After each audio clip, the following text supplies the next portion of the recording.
Everybody's bringing it tonight. Inside the walls of Studio B, we ride, get right, all roads lead here.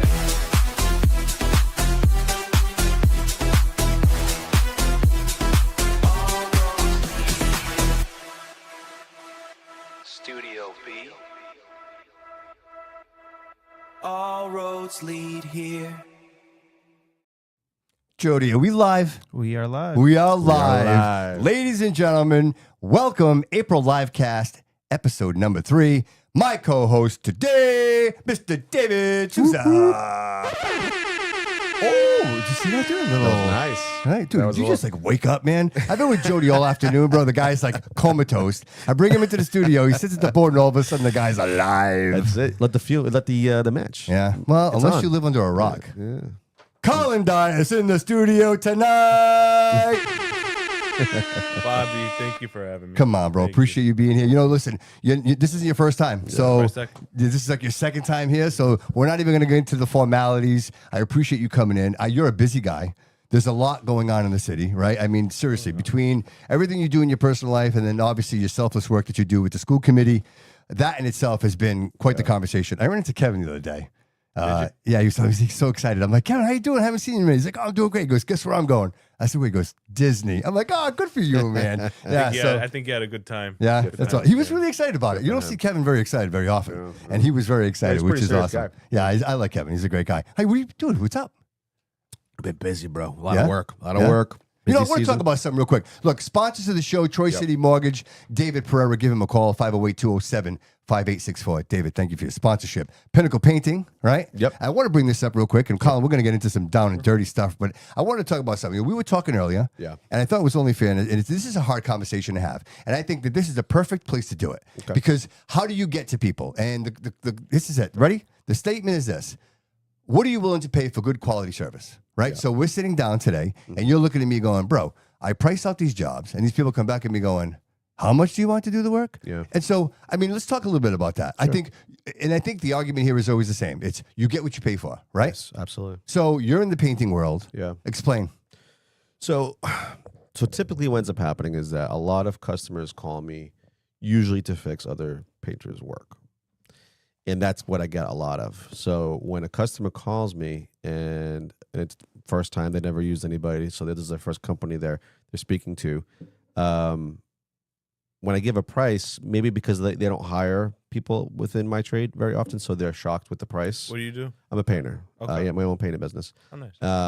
And so I think when they hear the number, they already go into it with a specific number in mind. Sometimes it's not realistic. You know, sometimes a lot of people don't understand the costs of running a business, right? You have a crew to get to take care of, you have insurances, and you got to pay Uncle Sam. And when it's all said and done, I mean, whatever's left over is what I have left over to live on. And so sometimes I can lose money on a job, you know what I mean? But my approach on every job is to do the work the correct way. Mm-hmm. You walk in, you do the job, customer pays you, you get exactly what you pay for. Right. Now that also goes for those that charge a lower amount. Yeah, you get what you pay for. But you I know think what I think it's easy to say that people expect half of what you charge. Would you say that's a fair thing? Like, Yeah, So if you're going to charge, yeah. if somebody says to you, hey, I need a room painted, 8 by 10 room painted, 8-foot ceilings, whatever it is. I think in their mind they're like, oh, that should be about $300 to $400, right? Yeah. And then you're coming back going, hey, that's like $800, Like $800, right? $900, So yeah. so at the end of the day, like, what is the justification for that? Like, that's where I'm trying to get here. Like, if you had to tell somebody, this is why this costs this money, right? Like, yeah, I mean, I would say it's the quality that we provide. My prices reflect what I guarantee. So I know what's out there. I know what a lot of companies are doing. I know what I'm doing. I know what we do at Pinnacle. We go in, we do everything step by step. There's a process. There's a system to it. We make sure we don't cut corners.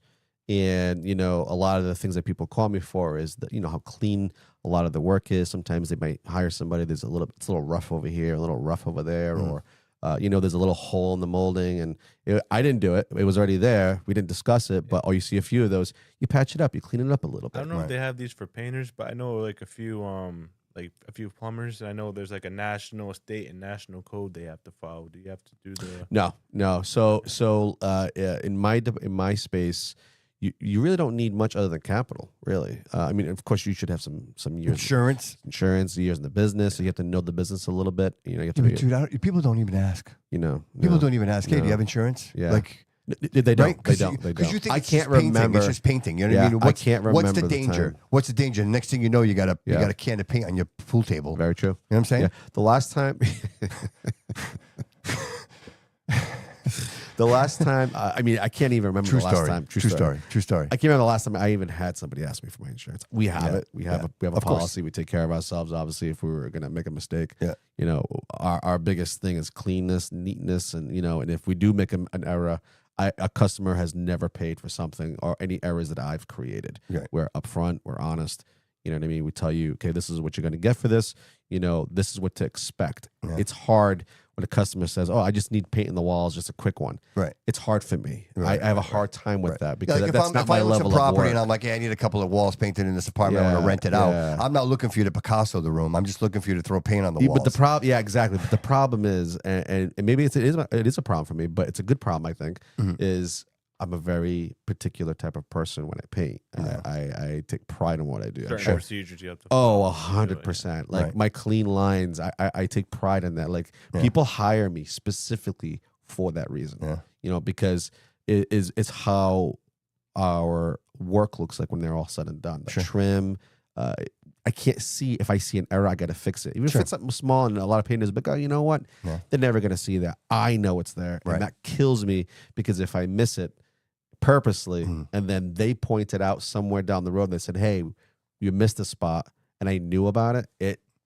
It's professionalism. So then, you have to then have maybe it. you should be running the city. I think maybe we need some more of that mindset here because I think, quite frankly, the city's been painted so many times and now everything's peeling, It's and you terrible. see and you It's finally terrible. see the results of that. That's a very good way of putting it. Right? Yeah, You know what I mean? yeah. Like I don't want to be the doom and gloom guy. Somebody called me out, Bob.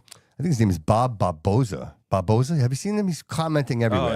Oh, yeah. He's got a lot of comments. And the truth is, like, he actually's like, all you guys do is complain. And it's I hate to think that that's the case, but really, like, what else are we going to talk about? Like, I mean, if that's what you're seeing, right, It's every day you're I driving hope by Bob, the same. if he's on, call in, Bob. I'd love to talk to you. You're seeing the same dilapidated buildings.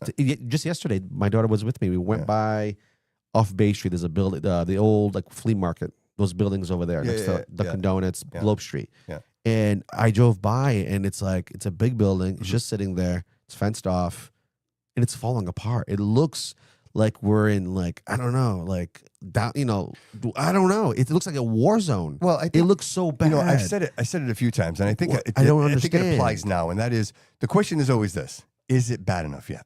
Right? Because people will tolerate it until it's so bad that they can no longer tolerate it. Yeah, Right? but isn't that when it's so bad? It's when it's kind of late. Right, where you would hope that there are people like Collin that stand up and rise above the corruption, above the complacency. Absolutely. Right, and that's what this has become. This look, I realize that there are bad people in the world. Like we can't excuse that that's the case.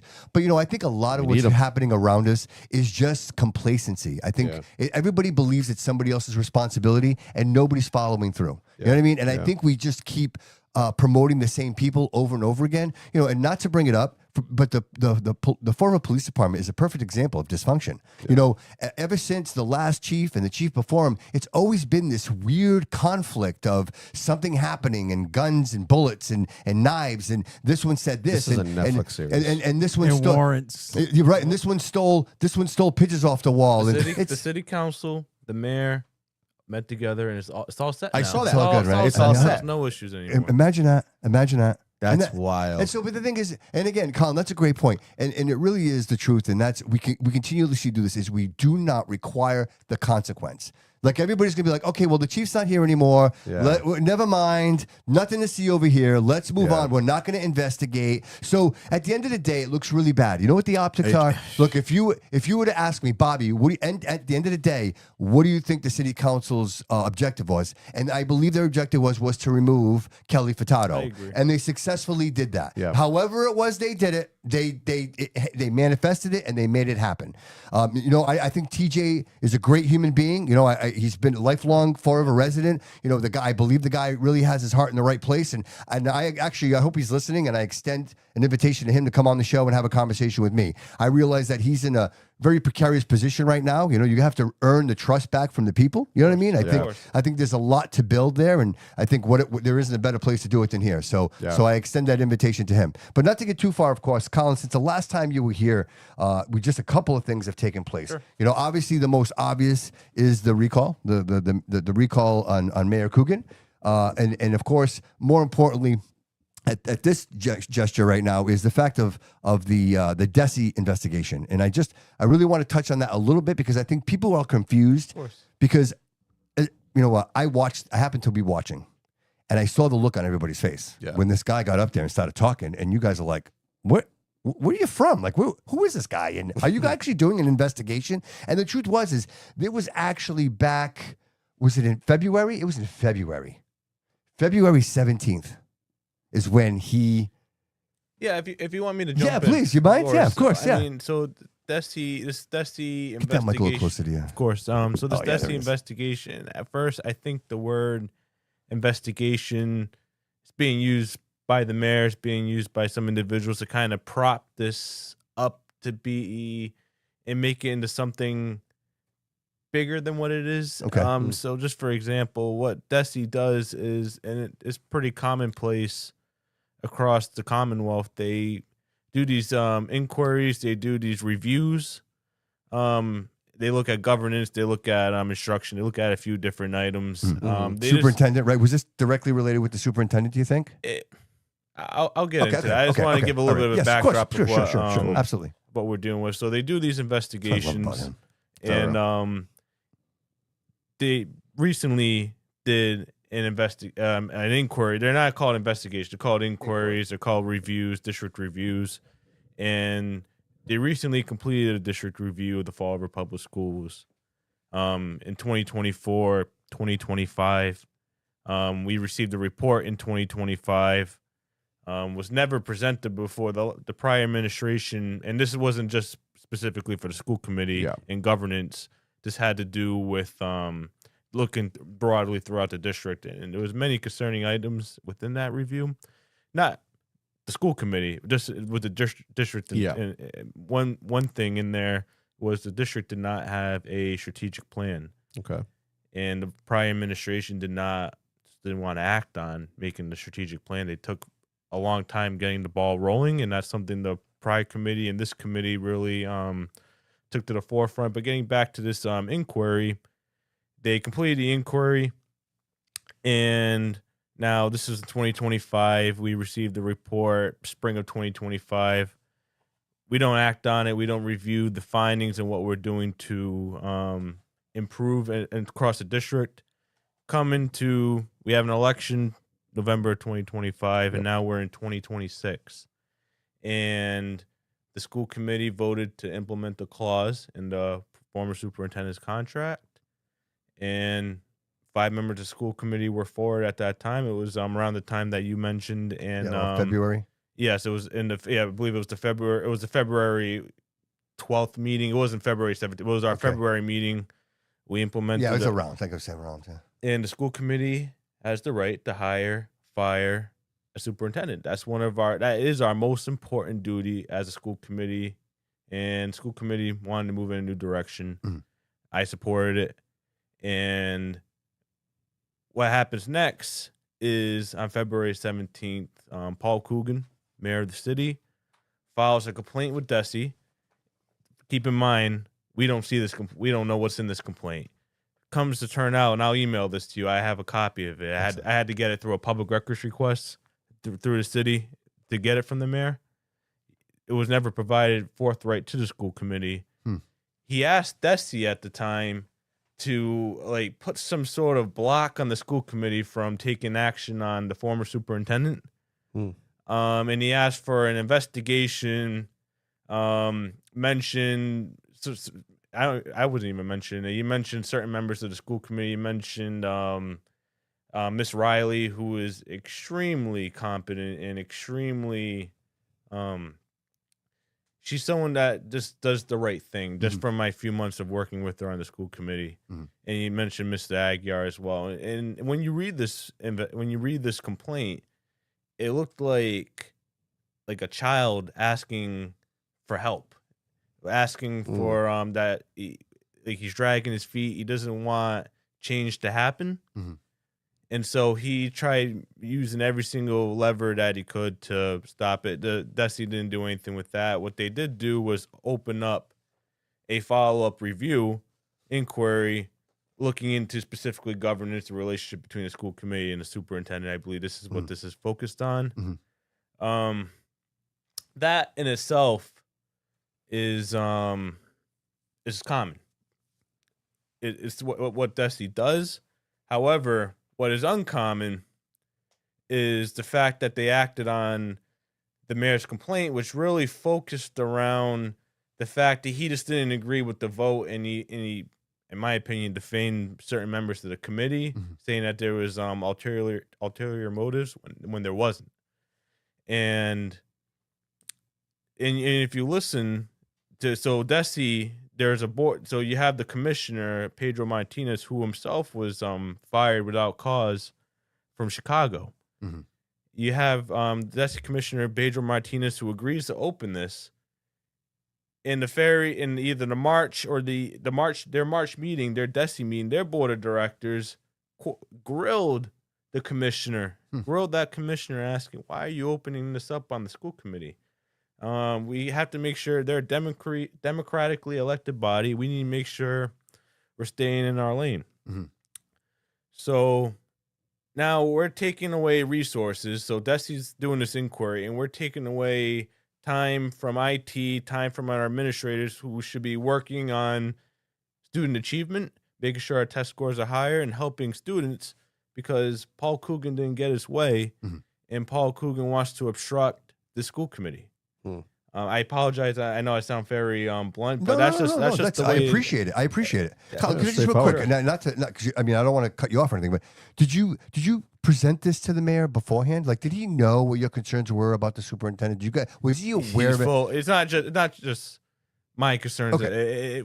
Again, 5 members voted for this. Yes. So he was. I believe he was very well aware of what our concerns were. I lean into my question. My question being this: so why wouldn't he approach you and be like, "Hey guys, let's talk about this. What can we work out here?" Right? Even if it is an executive council, whatever it is, to say, "Hey, these are some real serious," because you guys have some serious concerns, rightfully so. I think, and again, this is my opinion. Yep.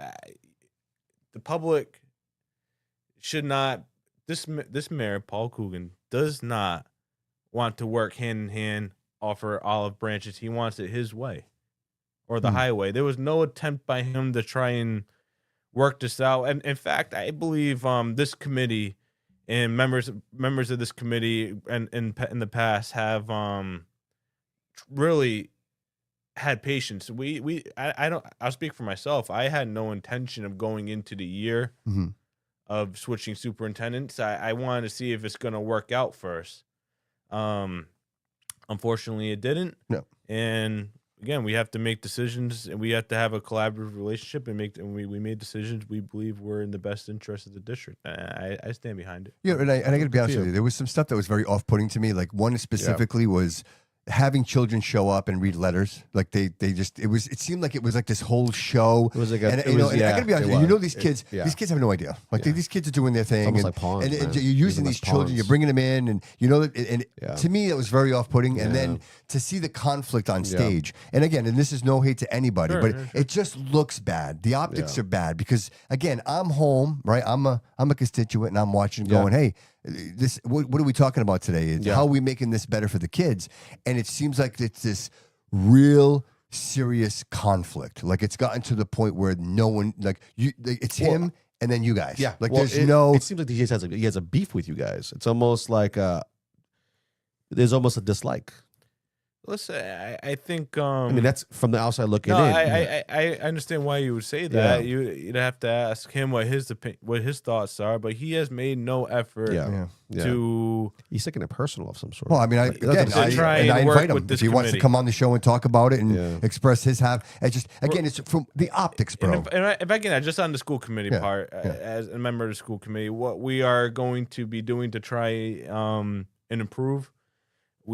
So a few things. One, new superintendent is already scheduling some professional development for the school Can you committee. tell us a little bit about her? Trace, can you tell us a little bit about her just real quick? Like, Sure. Well, I can tell you about.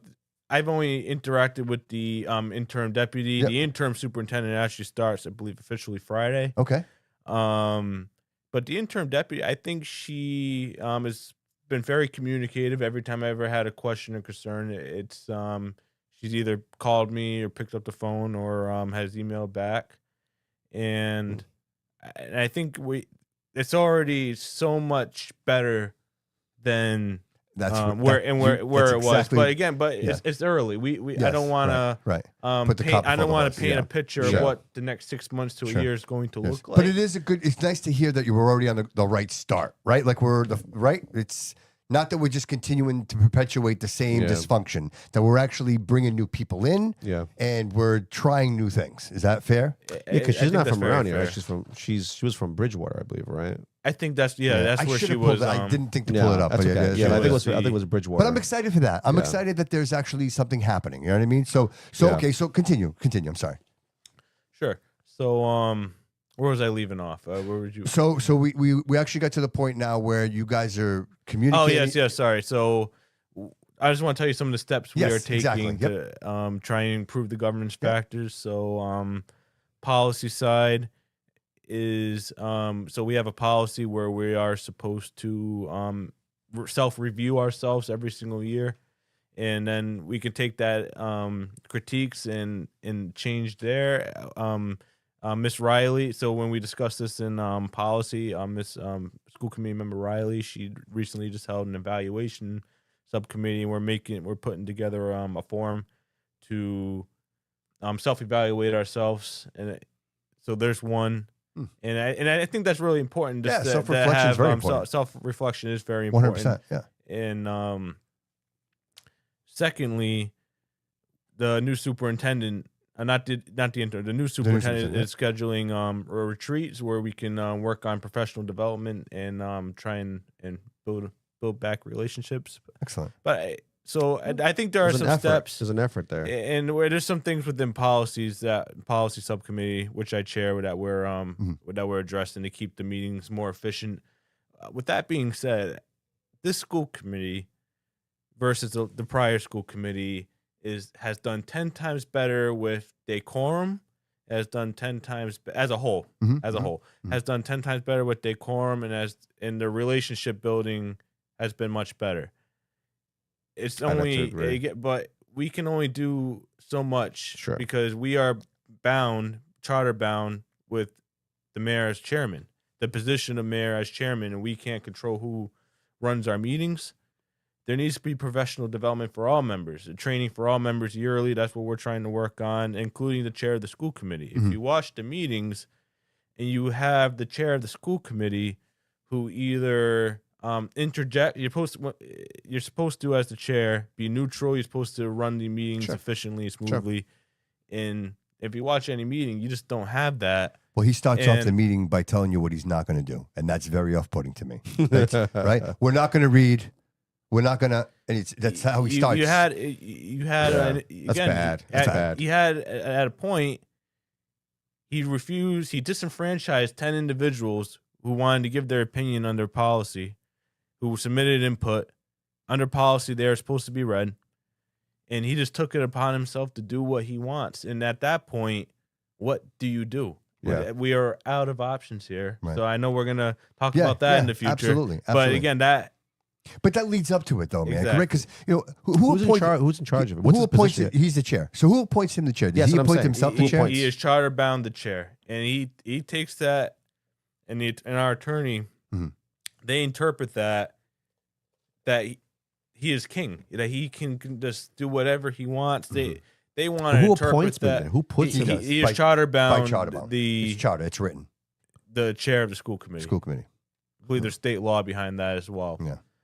But with that being by said, default, bro. By default. With that being said, how do you work around that? You know, we have again the school committee attorney and the mayor interpret that the mayor of the city actually believes, because there's something in the open meeting law, that he can silence silence members of the committee whenever he wants. He can silence whoever he wants in the audience. What kind of power He is can, this? This is retarded. It's terrible, dude. You know what? Honestly, Colin, can I tell you something? It's terrible that he does that, but the fact that he does it, it looks horrible. Like you're talking about it, and I like you're just saying it. Like I remember, like and it's, you don't have to say it. If anybody who's watching the meetings, I try to watch as many meetings as possible. Yeah. And when I watch him, that's exactly it, dude. It's so off-putting how he is like the king. Like he's like, this is what we're gonna do, and this is what we're not gonna do, and you know, and he answers to nobody. and he's not reflective, dude. There's a panel. Again, you're supposed to answer to the committee. Yes. There should be ways Yeah. to. Can you appoint that? Can you appoint that position? Like, say for example, I'm the mayor, right, and I'm the chair.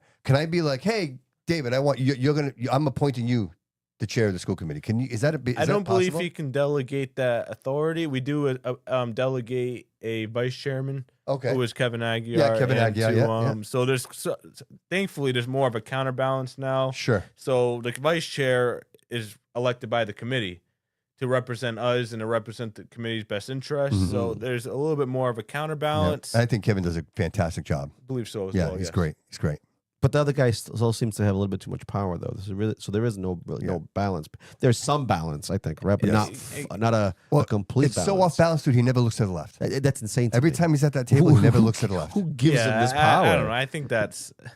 Do you need a document to say, or some kind of ordinance to say that you don't have this kind of power? Yeah. I think We're he's working on. That's actually a really good point you brought up. Yep. So, earlier within the year, we've been working on policies to state specifically what power does the chair have and the chair doesn't have. Mhm. Right before, I believe it was the day of a policy subcommittee meeting, we get hit with the legal opinion signed by our school committee attorney and his attorney, Alan Rumsey. I'm sorry, it's not his attorney, quote unquote, but it really is. But the corporation counsel, the city attorney, Terrible, dude. stating Worst optics on the planet. trying to strike down some of our ideas to fix to kind of put checks and balances on him and what he can do and what he can appoint. They're trying to state, so the charter says the mayor appoints members to subcommittees. Okay, so we want to put in a policy that states, yeah, you can appoint. That's what the charter says. You have to get school committee approval, like confirmation. Yeah, majority. They're trying to fight that. Of course. There's something so simple. Yeah, this is right. And the reason why. Why would you fight that? And I'll tell you why. And because control goes at the door. Because the last time we had a superintendent search in June of 2024, the mayor appointed all the members without a vote of the school committee, and he appointed members of the school department, who principals or CFO, who would be under the whoever the superintendent is. So you basically get to pick your own boss. So if I'm the principal of Stone School, or of any school, and I'm on a panel where I get to select individuals to forward to the school committee of who my boss can be. I don't think that's the way it should have been done. You should have had more. You should have had more community input. You should have had more community stakeholders. Yeah. It's like leaving the door slightly open. I believe Right? that. Let's leave it Of course. open, right? Just a little bit. Just a little bit. Just a little but bit. because at the end of the day, there's no reason for it. No, there's no reason. It should be so Just transparent. a Like little even bit. with I think with the police chief, like that's an easy Yeah. one. You look, find 3, and then let the city council vote on which of the 3 that I goes agree. in. I mean, like, think make it so that everybody has a vote. You know what I mean? Right. And some of the again, you had it's a lot of power. Tracy Curley, you had Anna Riley, who's now a school committee member. You had Liz Legault, who is now our interim deputy superintendent. Yeah. I think you had David Thompson. I forgot where. I think he's from Randolph Public Schools. I could be wrong on there. But and then the rest is history there. Right. But that just bringing it back, that's the reason why they're fighting so hard to keep that power and to keep the control. They want control. And again, we have 4 to 5 members of the committee. We have 5 members of the committee who I believe really want to do the right thing and going to keep the meetings efficient and focus on what we need to do is focus on the students, being a voice for parents, raising our student achievement. We have very low test scores, so that's going to be first thing that now that we're finally finalized and we're getting a team together. That's first thing we're going to work on with our strategic plan. Yeah. Do you guys have any input on the curriculum? Is there any input on that? Or we do. You, yeah. No, we have. Because I'd be like, so I'll ask the fun question. Is it true that they no longer teach cursive? Is that something that's been No, I removed believe from the curriculum? I believe they brought it back. Oh, really? Because that No, bothers me. it was gone for a while. Yeah. My I daughter believe they doesn't do brought it. it back. Oh, your daughter doesn't do it? No within kidding. certain grades. Yeah, I don't know. She's already in it's 6th not, grade. Yeah. I don't believe it's When she was in elementary, they didn't teach it. No kidding. Well, at least that wasn't part. Yeah, we didn't have to do it. Yeah, she went to green public school. schools. Oh, Yeah. okay. Yeah. Yeah. I'll find out Yeah, where man, 'cause they. it just- I do you know, know to me, they did bring it because back. you want to know why? important to me. It seems Something is- important to yeah, me, bro. it's something is, and I've told my daughter this, Yeah. and I keep looking at her penmanship, and I'm like, I'm a guy, and by the 6th grade, all guys have bad handwriting, right? Yeah. They say chickens like that, but you were graded on them, so like you had very good handwriting. At least I did. I think they stopped cursive when I was in like elementary, and they finally brought it back because there's been so much like Okay. there's been so much like Yeah, parent 'cause I think it support, matters, teacher right? education Anything that support. matters, graded dude, on is that. written. You know what I mean? In cursive. You know what I mean? And The it's so funny Constitution's because in cursive. when you do cursive, it's so different. You have to like try a little harder. You have to know how to connect and make it nice and looking neat and you can something you can read. Yeah. You took a skill that's been people have been learning for years. Yeah, right. And you took it away because you thought it wasn't important. Sure. Because we just all have to do is sign a check once in a while, or right. everything's all digital. I get it. Yes. But writing does something. It unlocks a part of your brain to be a little bit neater. Sure. A little bit. You know what I'm saying? A little bit more organized because you have to be to write good cursive, and you got graded on it too. That's how I was when I was younger. But then these kids ain't So do shit. Diamond's going to be. When is that officially? When are they opening the new It Diamond? was this Soon. September. Yeah, soon. I was told. So I mean, you really think about that. Like that Yeah. changes everything, My right? da- Because my, niece now is to have there. the capacity, right? Like now you're going to have more capacity. You're more trades, right? More. And I think to Yeah. myself, it's more and more important to prepare these younger children Yeah. for that opportunity, right? To go to a school like that. I mean, I will tell you, very disappointed with the raffle. I wish that didn't. And that happened also.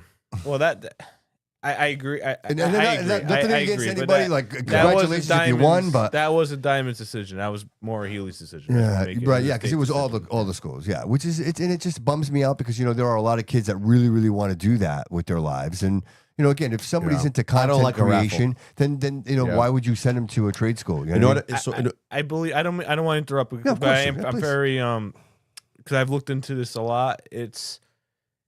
I believe the way at least this happens on the public school side is for our CTA program. It's if there's like a wait list in the shop, then the raffle kicks in. It's not Oh, I see. automatic. So it's not automatic. I mean, Diamond is going to have a raffle. Yeah, right. But Because of the obviously but the it's not an population. automatic. The raffle's not an automatic thing. But Yeah. again, I don't agree with the concept, even though they do have a weighted raffle as well. So you get more of a chance based off if a district wants that. And I support it for our CTE program. Because we had to make a choice. Sure. I supported a weighted raffle because then you can factor in disciplined attendance, Sure. which I think you should.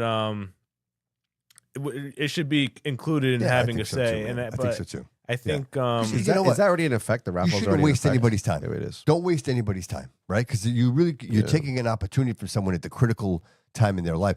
Colin, do you ever think we're getting corrected. It is a lottery. If we're saying raffle, it is a a lottery. lottery? My bad. Lottery, raffle. It's same difference. Tomato, raffle, come on, lottery. guys. Sorry. Do you see room for another trade school, maybe somewhere nearby? Because we have BP, right? BP, Diamond. Do you see maybe the potential for? I see the ability, looking at it from a school committee members, expanding what we have here with Diamond, with our CTE program at the high school level. Sure, I sure. think it's the way to go. I Yeah. mean, I don't see why you'd have a separate school and then you'd have to pay. I mean, that's a lot of money opening up a new school. Right, but so- I mean, honestly, I really see. I hate think this. the trend is going to go. I think people. you know, in general, yeah. in general, you've got the ebb and lows, right? And I think liberal arts is no longer the answer, right? Going to Harvard and getting an MBA and like being like, okay, now what do I do, right? To answer your question, I see Diamond and I see our vocational programs at the Fall River Public Schools expanding. Yes. That'd be great, Definitely. dude. And I think we should, you know, and Yeah. again, you know, so much that you don't need these other situations because, you know, again, I think if children are engaged in school, I think it changes everything in their lives. Yeah. You know, I know you cannot force parents to get involved, but I think the more a child is into their education, involved in their classmates and Yeah. the things that are happening, the less likely and the more involved they are in their own personal education. And I think if we foster that, if we make it cool again, right? Like, dude, I'll tell you what, when I was in high school, it was cool to be in high school. Like the people that were in high school with me were playing, like we're potentially going to play professional sports. So like you couldn't go to a Hilltop because, dude, the place was packed. Yeah. Like people were standing up everywhere to watch, you know, Chris Herron play. You know, like that's what it was, dude. So you had people wanting to be there. We don't have that anymore. What? Yeah. No, yes. Just to also add to the trade, something I would like to see that's not talked about often. I'd love to see, even if it's just a pilot, to see how it works. An agricultural program through our CTE. I mean, we have Bristol Aggie, but I like to see something. Yeah, that here would be great. within our high Absolutely, school. something a little more to that like agricultural. They were going to close that school years ago, Yeah, and they were. now you should see. You Friggin' drive by there, booming. dude. They built a whole new campus Yeah. on the side, and that's a thriving industry. Whereas back in the day, like the farming industry was almost dead, right? Almost, like yeah. I remember I went to Bristol Aggie, and I remember them saying, "Hey, we need to tell people that we need funding because they're going to shut us down." Wow. But now it's the So it's thriving. thriving. Absolutely, Yeah, 100%. absolutely. Every time I pass by, and that's there's always some sort of activity outside So- going on. Always. Absolutely. And so that's my point is where I think that young children, I think parents, the next generation, right? Yeah. Good times, right? You know, bad times. I think parents are realizing that, hey, if I teach my child the ability to do something, right? That adds value to their lives. Even as simple as learning to play an instrument, right? Yeah. Where it's not just go in your room and play video games Yeah, 100%. or iPad. So I think that the generation of the iPad, I think that's over. Like my granddaughter, my daughter doesn't allow my granddaughter to sit on her. Yeah, you're gonna see. I think you're gonna see. Yeah, I take my daughter off. You're gonna see a lot. I don't know what your thoughts are on this, and then maybe we're going in a different direction here. Sure. But you're gonna see a lot happen with technology soon. Sure. Cutting it off from the youth. I know. Yeah. I think that's something. Yeah. But again, you have to balance that as well. I think there's a difference between social media use and having a cell phone for safety reasons. Correct. Yeah. So I think, completely agree. Well, the truth is this, guys. I couldn't use a calculator. They No. wouldn't let me. No. Like I had to figure it out. You know what I mean? Well, I tell So- Bella every day, baby, you have like ChatGPT. Yeah, Right. but even still, let's just say But that- even that, like, you have that. You have tools. You have things you can look Yes, up. but- We didn't have any of But that. even that, I say to myself, does that dumb them down? Okay. I think the studies say yes. Sure. Yeah. Here's a funny example. Like, say we're back in the 90s, right? We're early 90s, okay? And we're all hanging out, the four of us, right? And I make an outlandish statement about a fact that probably could be true, but none of us are sure. You'd have to take my word for it. Or you have to find someone who's smarter than the four of us to tell you that. Yeah. Correct. Today, when that same conversation takes place, I am picking up my phone and I'm saying, hey, Google Or ChatGPT. or ChatGPT, what's the truth? So it's the instant Well, gratification. we're not building survivors anymore, right? You never have an Almost. so I say this, your brain never has an opportunity to build the neurons. Yeah. We're right. Like how many of us know how to make a fire? Right. If you I get what you're saying. If you get the answer for you, you're not really Using your brain. trained. Right? Yeah, you're not Yeah, training, training your your brain Yeah, to think. absolutely. Like the problem You solver. almost become like a answer- program but- robot. but- I'm just doing something. Yes. Oh, I don't know the answer. I mean, But Bobby, to answer your question, I do know how to make a fire. Like Who's- from so, scratch. but you were in the ROTC, right? Yeah, ROTC, yeah. right? So it's like Yeah. that's different. Yeah. You were exposed to it. So that's. But if you were, You're an active kid. If you You're were not playing, sitting there all day if you were long playing on video a- games all day and never were exposed to that, you would know. No. I mean, I know a couple people in my life that I know they don't know how to light a fire. Yeah. And is that my fault? Should I have taught them? Yes. Right, because it's our Oh. responsibility, right? But by the same, Well, yeah, they are what we allow them to be. yes, and not to get too far off course here, but, my point I'm trying to make is it's very difficult what you do, man. You know, I tell you, like I thought, like when I first got into this whole, political thing here, just getting more involved. I'm like the school committee. I'm like the city council.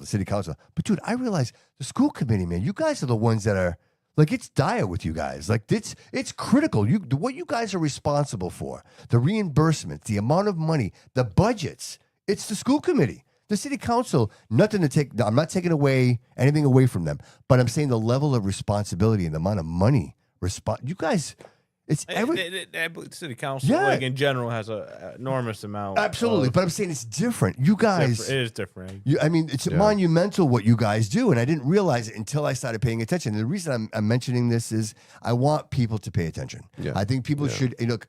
FRC, is it FRC? FRC, Media, yeah. Oh, yeah. right? FRC Media. Like, give yourself an opportunity to sit for a minute and listen to you guys communicate and listen to the community output and realize that you guys are touching everything, man. Yeah, I believe they just actually interviewed our interim deputy superintendent. I was actually gonna, when I was coming in here, I was going to suggest you should reach out. That'd be great. Yeah, we'll absolutely do that. 100%. I think that would just introduce. I Dude, think it's people don't important know. that People don't know. I Colin. think it's important that the individuals who are serving in the leadership positions of your school district, you should be able to hear from them. 100%. And ask them questions. Right. It's So, just as important as knowing who are teaching your kids, right? You go to the parent teacher conference because you want to know, who these teachers are that are teaching your kids course, all day of long. course. By the same token, they should show up. Yeah. They should sit down. They should be involved in this. It's so agree. important. And look, I know the city council does what they do. And again, I'm not comparing the two because what the city council does is current, right? Current, the city yeah. council deals with right now. Yeah. The school committee deals in the future. These children are our future. Everything that this city is going to be starts with what you guys are doing. The level of education they're being provided, the people that are teaching them. We need to set the example. I think that's a big one. and teachers, not just qualified teachers. And just so everyone understands the way that works. Again, the superintendent. That's why I said earlier, hiring and firing, and choosing the best superintendent that you can is very important because that's the individual. And the assistants, those are the individuals who oversee the day-to-day and make those decisions. We're an oversight body. So, Yep. But again, that's our most important position. Yeah, that's true. So I can see that. so that's why, and so I think that's, again, just speaking for myself, that's why it's important that we set ourselves up for the future. Absolutely. Absolutely. And I think if people were With paying attention, experience, yeah, and if people were paying attention to that, I think they would have realized it. Because look, at Optic, there was a lot of stuff going back and forth. Of People course, saying a lot of things, right? course. And you know what? Everybody clips out the bad stuff. Yeah. Right. So if you looked on Instagram and Facebook, what they were clipping were those moments of just the ugly moments, Yeah, right? yeah. But with no context at either end. So, and it just seemed to me like every time we got close to something, the answers, it was like, okay, we're going into executive session. I'm like, what? Jeez. What? Like, I want to know. Like, I'm committed here. I want to know what's going on. And then it would be executive session. Like, it seemed like there was a lot going on that we weren't exposed to. Yep. And when you only see the arguing, right? Because, like, Colin, you know the whole picture, right? When you guys go into executive session, you know everything that's going on. The audience, we Has don't, no the idea. citizens, we don't know. So it's frustrating to us. Like, hey, why are these guys always fighting all the time? Why are these guys always arguing all the time? Yeah. Because we don't know the whole story. We don't know what you guys are fighting for. Yeah. And so that's where I keep saying it, the optics look terrible. And this, you know what? And again, this isn't the beat down Paul Coogan show, but at the end of the day, Paul, it is your responsibility, man. You are representing. Yeah. Right? You are representing. Us, So again, he's the chairman. Absolutely. And he needs to lead by example. sure, So sure.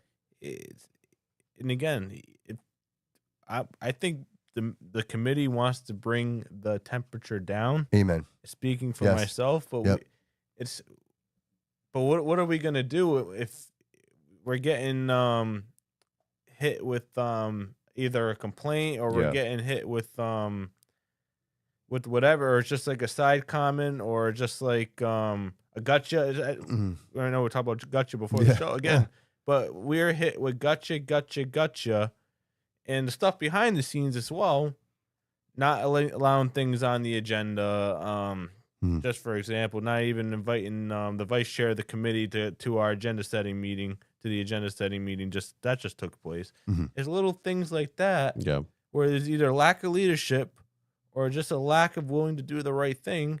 And it starts from the top. It starts from the 6th floor, and that needs to change. Right. So- And then Yeah. the optics of that are terrible because I'm watching that going, why is this like this? Why It's is terrible. Why It's- is this it's not terrible. working? Yeah, 100%. Right. It just seems like you could see that there's so sometimes people can disagree, Yeah. but when you disagree just to disagree, that's something different. And that's Yeah. what it seems like to me. It just seems like I'm going to say no just Yeah. because you said yes. Well, and like I said, I think it's fair to say that there's a little bit of, like I said it earlier, a little bit of dislike somewhere. Yes. There's something that one or the other doesn't like. I can't Right. speak for you or him, But I guess, optics looking from the outside in, it definitely looks like it's more than just what's on the agenda today. It seems a little deeper. I don't know. You're not wrong. I don't think you're wrong at all. Yeah, I mean, and I hate to say that, but that's the impression, and it's not something as constituents. That's not what we want to see. We don't want to see our mayor, his face turning all red because he's got some personal beef or whatever. Like at the end of the day, you work for us, and you should be, or for the city. Sure, and I think the last 2 meetings in terms of I have to say there's been improvement. I even told him that. I said it looked this meeting actually ran pretty well. So well, that's a good thing, huge. right? That's a big one. Yeah. So I think just. Do you think because of the change? Do you think because like the whole it's behind you guys and you're already moving on? No, I think there's no. I think the underlying issues are still there, and.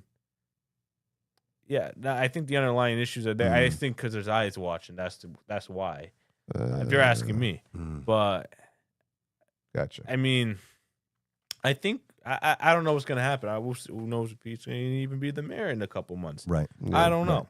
Right. But yeah, I think regardless, when this is all said and done, I think there needs to be a pathway to moving forward and. And again, we're gonna disagree on things. It's not saying that, but just I would hope you would. Right. I hope you would. I think just moving forward in a way that the policies are followed, systems are followed, and we're just we're all in our individual capacity doing what we believe is right. Right. And I agree with that. And I think it's never wrong to want answers, right? Like if I'm saying, hey, Absolutely man, not. can we take a look at this? And you're like, no. No. And I'm like, what? Why not? And you're like, because I said so. Yeah. That to me is very off-putting. And so not to like bring it back up again, it's like we keep resurrecting this, but the situation with the chief, the whole veto thing, and like there were just certain moments that caught my attention. I love to talk about that. I have so many on the school side. You can't really, but I love to.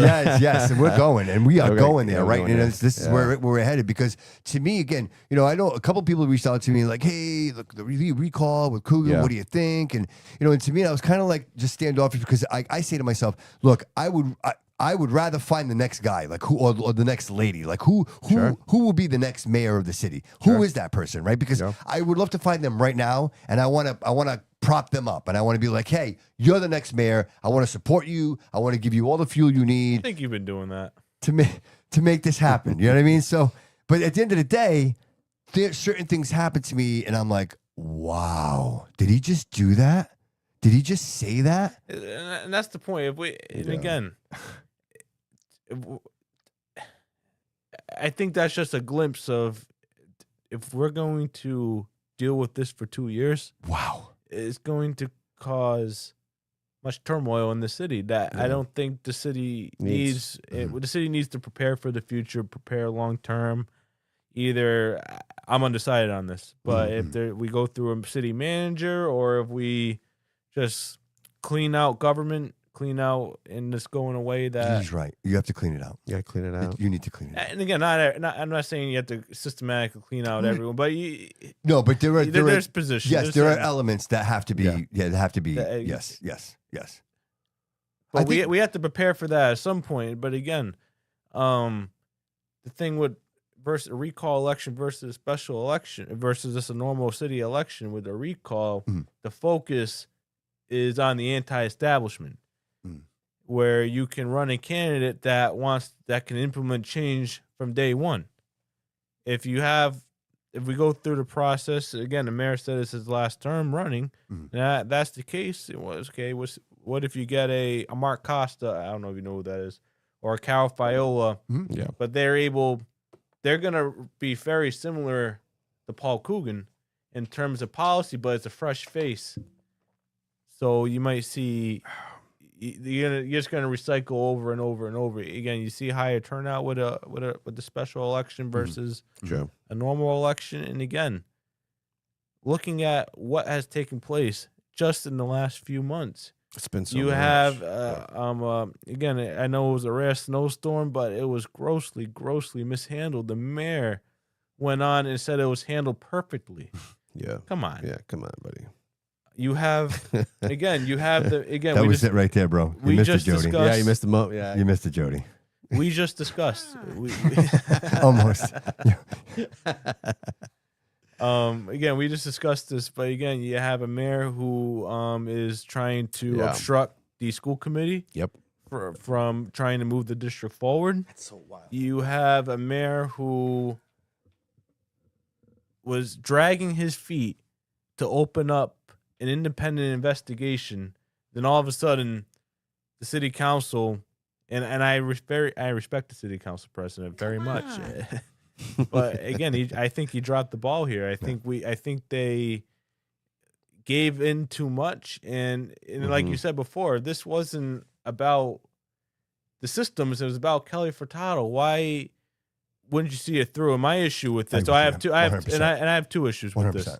I have two issues. So the first, the city council pushed for an independent review. You're going to have posts looking at this, but they're only going to look at it from an officer certify or decertify. Mm-hmm.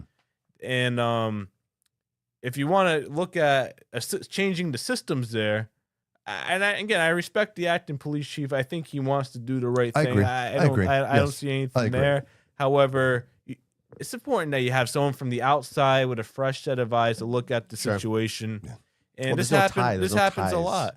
So you can have someone come in, look at the entire situation, and then make findings and make recommendations on how to change. So saying your search warrants have to go through they have to go through a portal so you know when to return them, or to apply for one that if it's a sensitive issue, if they're going after the former police chief, which what she did, what that police department did. You have to follow certain checks and balances. Agreed. You have to follow. Again, you have to have a fresh set of eyes look at it. I agree. Because this is bigger than just a warrant, guys. Because look, the fact that there was even a warrant, somebody signed the warrant. There's so much going on here. So much going and on. so to your point, and Colin, and I feel the same way you do. The police, and I from trusted sources that I've talked to, the police chief, Kelly Furtado, former police chief, told Michelle Dion that they thought it was Paul Garvin. That's why they applied for the warrant. And I believe them. I believe that. So just right there, it looks like it's you're bringing your personal gripe, and you're weaponizing the process. Again, that shouldn't happen. That should not happen in the city of Fall River with no consequence. Yeah. So let's say it was the former police chief. Okay, what now? No, nothing. It wasn't. But what happens? You're gonna place the city, and you pursue some charges. You're gonna set up the city for litigation, Right? Big time. Yeah. Right. There's no win here. No, there isn't. But I think we should know. Yeah. Because that was a pure emotional just removing response. Kelly Furtado does not fix the problem. No. The fact that was even able to happen, is the problem. Is the problem. The fact that that warrant was missing for over 30 days is a problem. Correct. The fact that it's nonchalant to do these warrants. So from what I understand, it's not just this warrant.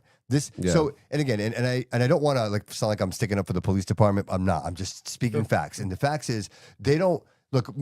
Transporting warrants back and forth is not like an everyday thing, right? So they wait till they get like a pile, and then they bring the pile. Yeah, it's kind of like that. It's not like anybody's like, "Hey, David, you're the warrant guy." So what do they do? Once a month?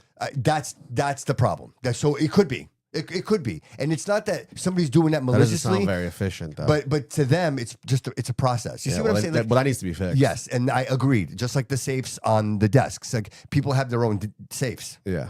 Like the police department, they issued safes because obviously they're not always there. Like police officers work all night, and if they need to put evidence away, they have the safe. But there are other safes that are there, like their own personal safes. Like, why do we have more than one safe on it? Like, questions everywhere. And you know what? Yeah. I have faith in TJ, and I realize that he is on a mission. Like he's going to try to do whatever he can. Whether or not he's successful, that's a different story. Yeah. But I think Colin.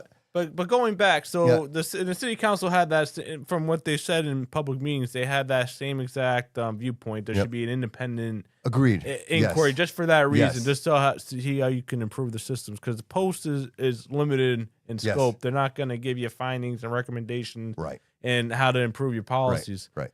So you're the city council, you're the city council president, you're meeting with the acting police chief and the mayor. So apparently in the city's press release that they did, that trio press release, they put out that they initiated and completed a secondary review of the initial investigation, a comprehensive review, I believe was the exact words. And so if you're the HR director, if you're Nick McElhaney, you're the HR director of the city of Fall River, you're in charge of investigating this. I'm not an HR director. Sure. However, it doesn't take an HR director to know when you investigate, you're interviewing witnesses, you're interviewing individuals who are in charge, you're reviewing policies, and then you're putting together a document which lists a summary and findings and what you found. So they stated to the city council that that's all being forwarded to posts. The recall did a public records request, and I think you had it up before. But the in response, and it was 20 minutes from the time the records request was submitted, they responded. There was absolutely nothing I just mentioned that was sent up to post. And it was labeled documents sent to post from the investigation. I'm paraphrasing, but so now I have concerns. Did they really do an in-depth investigation, or did the city council get duped? I believe the city council got duped. Yeah. But the city council only got duped if they allowed themselves to get duped. We could say they got duped, but they have to allow it. And again, I get this. Like, I think everybody just wants to bury this and make it go away. Now it goes back to the fact is, as soon as the new acting police chief, again, I share your sentiments there. You see, like, certain members, they're opening up to him. So was it really just to get rid of Kelly Furtado, or is it really to look at underlying system? If I was on the council, I'd be pushing, like, at the beginning for that independent investigation. Yeah. But I wouldn't have stopped there, because it shouldn't have been just about her or just targeting her. It should have been looking at everything. Yes. Everything. Yeah, we're on the same whole page. department. You and I are in the same exact page. That's Because if they're doing this, it makes you wonder what else are they doing, right? It's the way it works.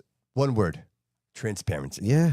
Transparency. Yeah. You know, and the whole rigmarole with Mike Sylvia. We gotta be realistic. Dude, And we know that's never going to be full reporter transparency. Mike Sylvia, he was requesting all kinds of information. Yeah, and he still is. I think he did a great job with this report. 100%. I think Mike did a great And you know job. what? If it wasn't for him, nobody would know this. Exactly. None of this would be out here if it wasn't for him. So shout out to Mike. Yeah. But he made requests, and then it was like, we're going to charge you $45, and it's $25, and you're going to wait 10 days, and you're going to, and it's back and forth. Oh, that's nothing. I get charged as a school committee member asking for certain records in the school department, $800. What? Appeal, and you go through the process of appealing, and the state rules in your favor. Yet they still go with the same answer, because we use attorneys. These attorneys, we don't even have a contract with these outside attorneys. We just use them, and we just and I think these attorneys, personally, I think they just want to enrich themselves because they could charge by the hour. So why would they require you to pay that kind of a fee? Oh, that's for normal. the same That's documents. That's very That Mike commonplace. Not is even just me. But why? See, see what I'm talking about? If I was ever in a Clean the position of swamp. power, They all got to go. and you guys work for me, right? And you're supposed to have my back, and we go on television, Yeah. and they say, "Hey, Collin, did you read the warrant?" And you say some of it. A little bit. We're not friends no more. Like, you know, we're not working together ever again. Yeah, you because guys go clean out your desk. dude, you're my counsel. You're my counsel.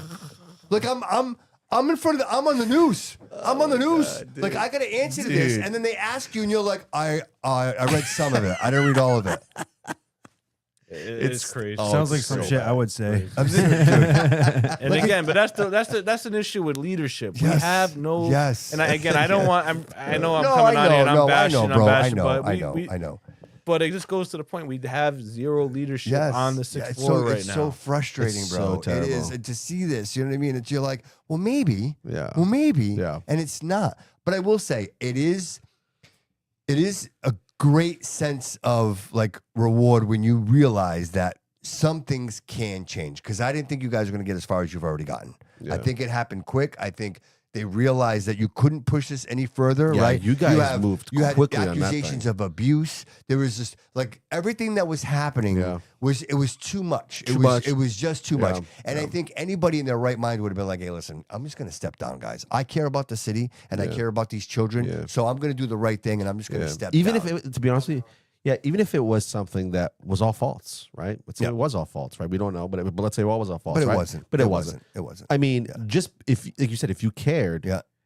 the noise should be enough to be like, Absolutely. I can't even get my job done. I Right. can't even do my job at Right. this point, Right. Because the noise is so loud. Yes. So Yes. to take away that, I'm gonna step down. That should have 100%. I think anybody in their right mind should think that way. Absolutely. When And they're so- in that position, and but it's not a thing though. No, it's not. But I think in a position of leadership, and correct me if I'm wrong, Colin, but in a position of leadership, like say in the city, when you see the We had no leadership in the past administration, the school department side either. Yep. But sorry, right. continue. No, it's okay. But I think when you look at the condition of the city, it's a direct representation of what we're experiencing. Right? When you drive down the street and everything's destroyed. Like I don't even understand. Like okay, I can understand side streets maybe having a pothole, but Plymouth Avenue has to be. Correct me if I'm wrong. The most traveled street in the city of Fall River on a probably, daily yeah. basis. I right? believe it. I think most traffic travels on that. Why is there one single pothole on Plymouth Avenue? I was behind an ambulance today. The fire came right out, and then the ambulance came out in front of me. Do you think he was swerving around the potholes? He was not. He was plowing right through them, man. And if you I'll just add to that, and I'm someone who goes through all. So I receive like the not just because I'm a school committee member, Yeah. because anyone can get this. Okay. So for the city council meeting, you can get the backup for their meetings. So like all the agenda items, you get all the backup for. Oh, okay. The claims when they do that little thing, they refer quickly to corporation council. Oh, the amount That's of what I'm claims for talking about right potholes. there. I got to get that because I want to share that on my. I keep saying it. Nobody believes No, me. you've been Ask saying the it for a city while. clerk, ask the Right? city I've been clerk. beating You've this been, drum that now. was the one thing you bring up all the time. Is always that. Like You know, people the don't realize how damages. much money this is costing the city, Yeah, man. yeah. It's just so It is. It's so inefficient. It- it's it- so bad. And it's not safe, Even, dude. even if No, you're not paying no. out, you have your corporation council responding to all these. So that's just time in itself. Absolutely. And Absolutely. I'm sure most of these are legit that are coming down. Yep. And it's most of them are potholes. And I was just reading one in pothole. I hit my car. It was a big pothole. I couldn't avoid it. How about the one that was with Mike Canuel? He was right. Sinkhole, The right? car was a sinkhole. It just Yeah. Yeah. Dude, you know what the funny thing is? And it's funny, but not funny. Easton Avenue. You know Easton Avenue? You're coming up Easton Avenue, right? yeah. Right where, like, you come up from the Rotary, they painted all white. This is probably going back maybe 2 years ago, but they painted all brand new white lines on Easton Avenue. Okay. But they didn't fix the street. So the bike lane, Dude. the whole bike lane, it's all potholes. They painted right over the potholes. Dude. They painted through the potholes, bro. I swear to you. I'm like, who said this is okay? Like, you can't even drive your bike. If you drive your bicycle, you're gonna die. Didn't the mayor just say that there was right after the storm because the potholes became an issue? Dude, they're not even He said they trying. were doing it. They were No, doing coal patch. I no, haven't seen dude, not one they're not truck trying. anywhere. No, they're not patch trying. up any hole. And if they are, and okay, you know what? I want to take this a step further. like, what are these guys doing all day long? Who's the Nothing. guy? If it's not, all right, who's in charge of it? Do you know who's in charge of it? Colin, would you know?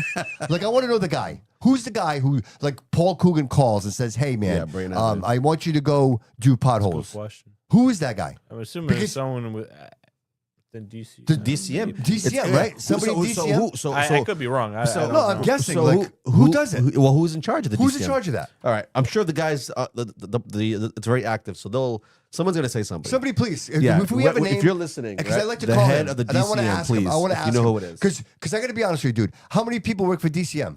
Like, Quite a bit, I'm couple, sure. Right, couple grand. You just take two guys. Take two guys, and they don't have to be your best We get the workers. I saw Just them doing work out near the Abbott Court Playground, like Yeah. near like Sunset Hill, like some of those streets Yeah. recently. And I know like in the Far River development news, they did like this picture, this video showing like a breaking news story. Wilson Road is finally done. I mean, good. Yeah, 20 so years, but- it says it right here. It's actually DCM, Okay. Streets and Highways Division. So whoever is who is that guy, bro? You're breaking my heart. Whoever you are, put me up. Put the camera on me. Put it on me. Give me the camera. Listen, sir or ma'am, whoever you are, I am pleading with you to please just 2 guys. Doesn't even have to be your best guys. And tomorrow and every day after that, the first thing they do when they get at work is they get their little truck with the coal patch and just go up and down Plymouth Avenue. Just do Plymouth Avenue for now, and then we could talk about something else. I'm pleading with you right now, please. Yeah. Thank you. Bad. Thank It's you. bad. Thank It's you. bad. All right. And what's with the even, show. what's even worse is even the side streets. Everything, The bro. side Yeah, streets. it's terrible, dude. You It's miss. I mean, there's terrible. craters up. So Yes. this is the crazy thing. I don't understand this. Again, we have right up the street from my house is Poor Colin. Colin's like we're talking about potholes. Yeah, Alan Sylvia, right? I'm having a good time. Thank you, buddy. Alan Sylvia is right up the street from me. That's where he lives, right in front of his house. That intersection, right? And I won't say where he lives, but it's like almost like a crater.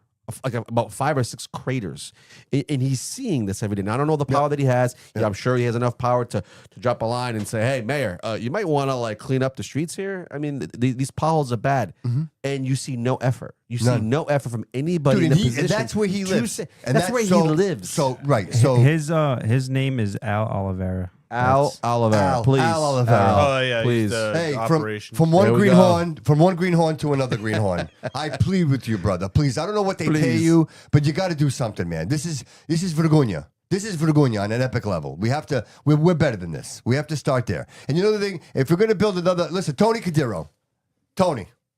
If you're gonna build another building, put it somewhere that there's an old building that we can knock down and put it there first. Don't be building buildings on Bedford Street no more. Like, stop that. All right, I'm done. That's it. That's all I had. That's all I Yeah, had. please. Yeah, That's all I had. it's so bad. Bedford Street. You know how they just did Bedford Street right next to the Oh City yeah, Hall? with the Dunkin'. Yeah, it's still bad.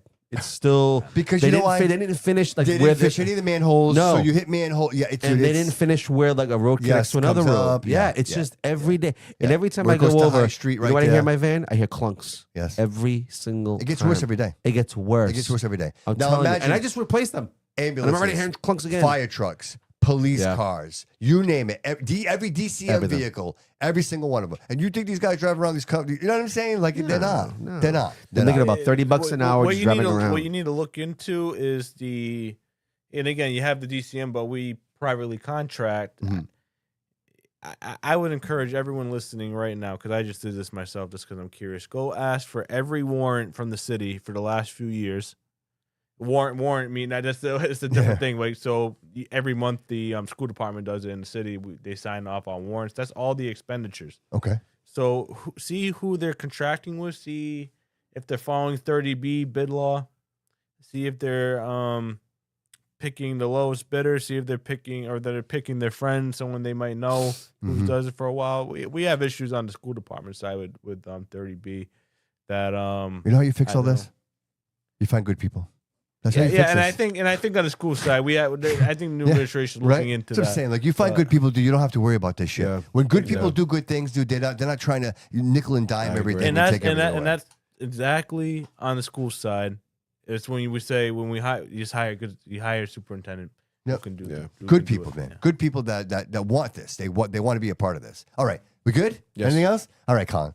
I want to get into the recall, and I'd like to get into the recall, and I want to talk about it because I don't think people understand exactly the process, what it actually means, and what are some of the options, right? So, for example, and I'm going to throw this out there, and I get credit for it. Okay. I get credit for it. So I was talking to someone and the other day, and they said if the recall goes through, and I'll let you explain.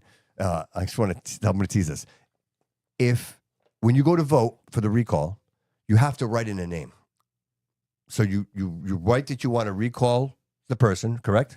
Yeah, it would say if it goes to the ballot, we're jumping a few steps. Yeah, but that's fine. Yeah, it would be for the recall against the recall, And then you have to pick write a somebody in. No, you would pick a candidate, or you could write someone in. You but- could or write you someone could pick a candidate who would pull papers. Pull papers. Boomer Emerald could be the mayor.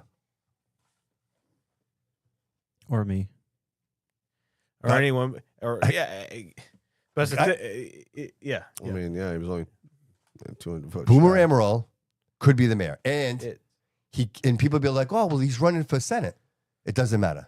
He can still run for Senate, and he could still be in as mayor. Interesting. I don't think you could serve both of them. No. He has to pick. He has to pick. No, he has to But pick, yeah. but he can do both. But he Yeah, could if pick. there's an election, it will most likely be in August. If it were Boomer, he could he could run and then make a decision. And he could, if he wins, he could drop out. He would have to drop out of the Senate race. But, Yeah. Yeah, he would have to drop out, but he could be. But Interesting. I just wanted to throw that out there. Interesting. So, with that said, Collin, how does this all work, brother? Yeah. sure. Break it down for us.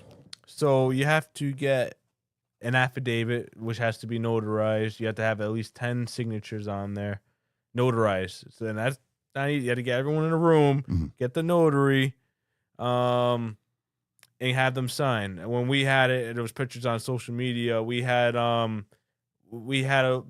14 people sign. And you'll see it when we. I don't want to get. The only thing I'm not going to give out is the date. It'll be next. I'll say next week. It's going to happen next week. Okay. We'll hand it in. So you have to get the affidavit. And so you have at least 10 people sign. It has to be in front of the notary. And we did it outside. So we ran into the situation. I'm not going to mention the business's name. It's a friend of mine. He's actually a really good person. And I respect his decision, although it was last minute. So we had a place originally that we were going to host the place to get the signatures. We had a lot of people on Facebook sign up, and the business feared originally agreed. However, about a week or two later, they had second thoughts. They were afraid of retribution. Okay, so we're kind of, and this was like maybe 3 or 4 days before the actual event. So we're like, oh, now we got to pick a spot. So we picked so we were like, all right, well, we'll just do it outside. Yeah. We were like, I think it's gonna be a nice day. It's getting a little bit warmer. We decided on Heritage State Park outside. This could probably get some people go take some pictures, which they did. Sure. We expected it. The situation we ran into, we had some individuals think, they didn't know where the spot was at first, and then we had some people straddling at the end. So I know there were some pictures out there saying we only had like 6-7 people, but they ended up, some people came in later. Yeah, sure. And it was a cold, so when we switched it, I think people didn't really want to be outside in the cold. Even our notary was like, it's cold out here. Sorry to say. But so we have the signature. We got the signatures, and we have the document ready to go. So I will remember. I know I like to compare it to, and this is a joke, but remember when Nancy Pelosi held on to the impeachment articles before she sent them to the Senate? It's basically the same situation. We're holding on to the impeachment articles before we start. That's interesting. That's interesting. Well, you just painted a view, right? Yeah, you gave me a mental. All right. But we're going to, next week. We're going to file it, and here's the thing: the reason why the recall waited was we could have done it over April vacation. We had people who we knew were either going to help with signatures or who were going to sign themselves, be away on vacation. Yep. And we didn't want to do this in the rain. I mean, April showers bring May flowers. Sure so do. I mean, it's definitely nicer today than it was last week, the week before when it was rain. So we want the best weather and the best time to go out and get the signatures. And did you get a lot of response when you said, hey, we're going to do this? A lot of people. Yeah, I think so. We have a good core team that will be going out, and we have a lot of people behind the scenes as well that are going to be signing and helping this process as well. I feel confident we'll get the signatures, but again, I don't want to.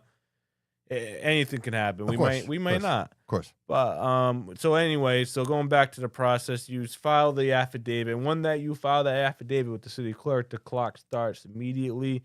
You have 20 days to get 5% of the voting population, which we confirmed is roughly 3,150 votes we need to get certified in 20 days. So it's going to be around the clock. It's going to be around the clock effort. Yeah, how do I vote? How would I vote? Like, say I wanted to vote. I mean, you want to sign the petition. So at that point, once you submit the affidavit, you get petitions. Yep. And you have to get 5%, which is that number we just discussed. And you have to go out and get them. You have to run a campaign. Oh, I see. So you're going out to people going, hey, sign here. It's not like people are going to go to a location at this point yet. You're just getting the signatures. Maybe. I mean, we might do something like that. Oh, okay. We'll say come on down and sign. Yeah. So, but it'll be a mixture. But it's going to be working around the clock, 8 to 8, getting these signatures. We can't really have many days off. Okay. while doing it. So anyone listening, want to help the recall? Registered voters, Message Nelson. right? Obviously, it has to be registered voters.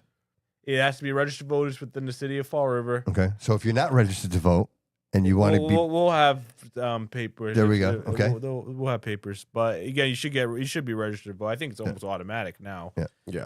and can I say, I think you could do. I think you could do it online now too instead of papers. I wish we could do it online. Trust me, I wish we can't. Still. They hand us the paper. I mean, I thought about it if there was a way we could. But no, they give you the Maybe through the petition state? forms.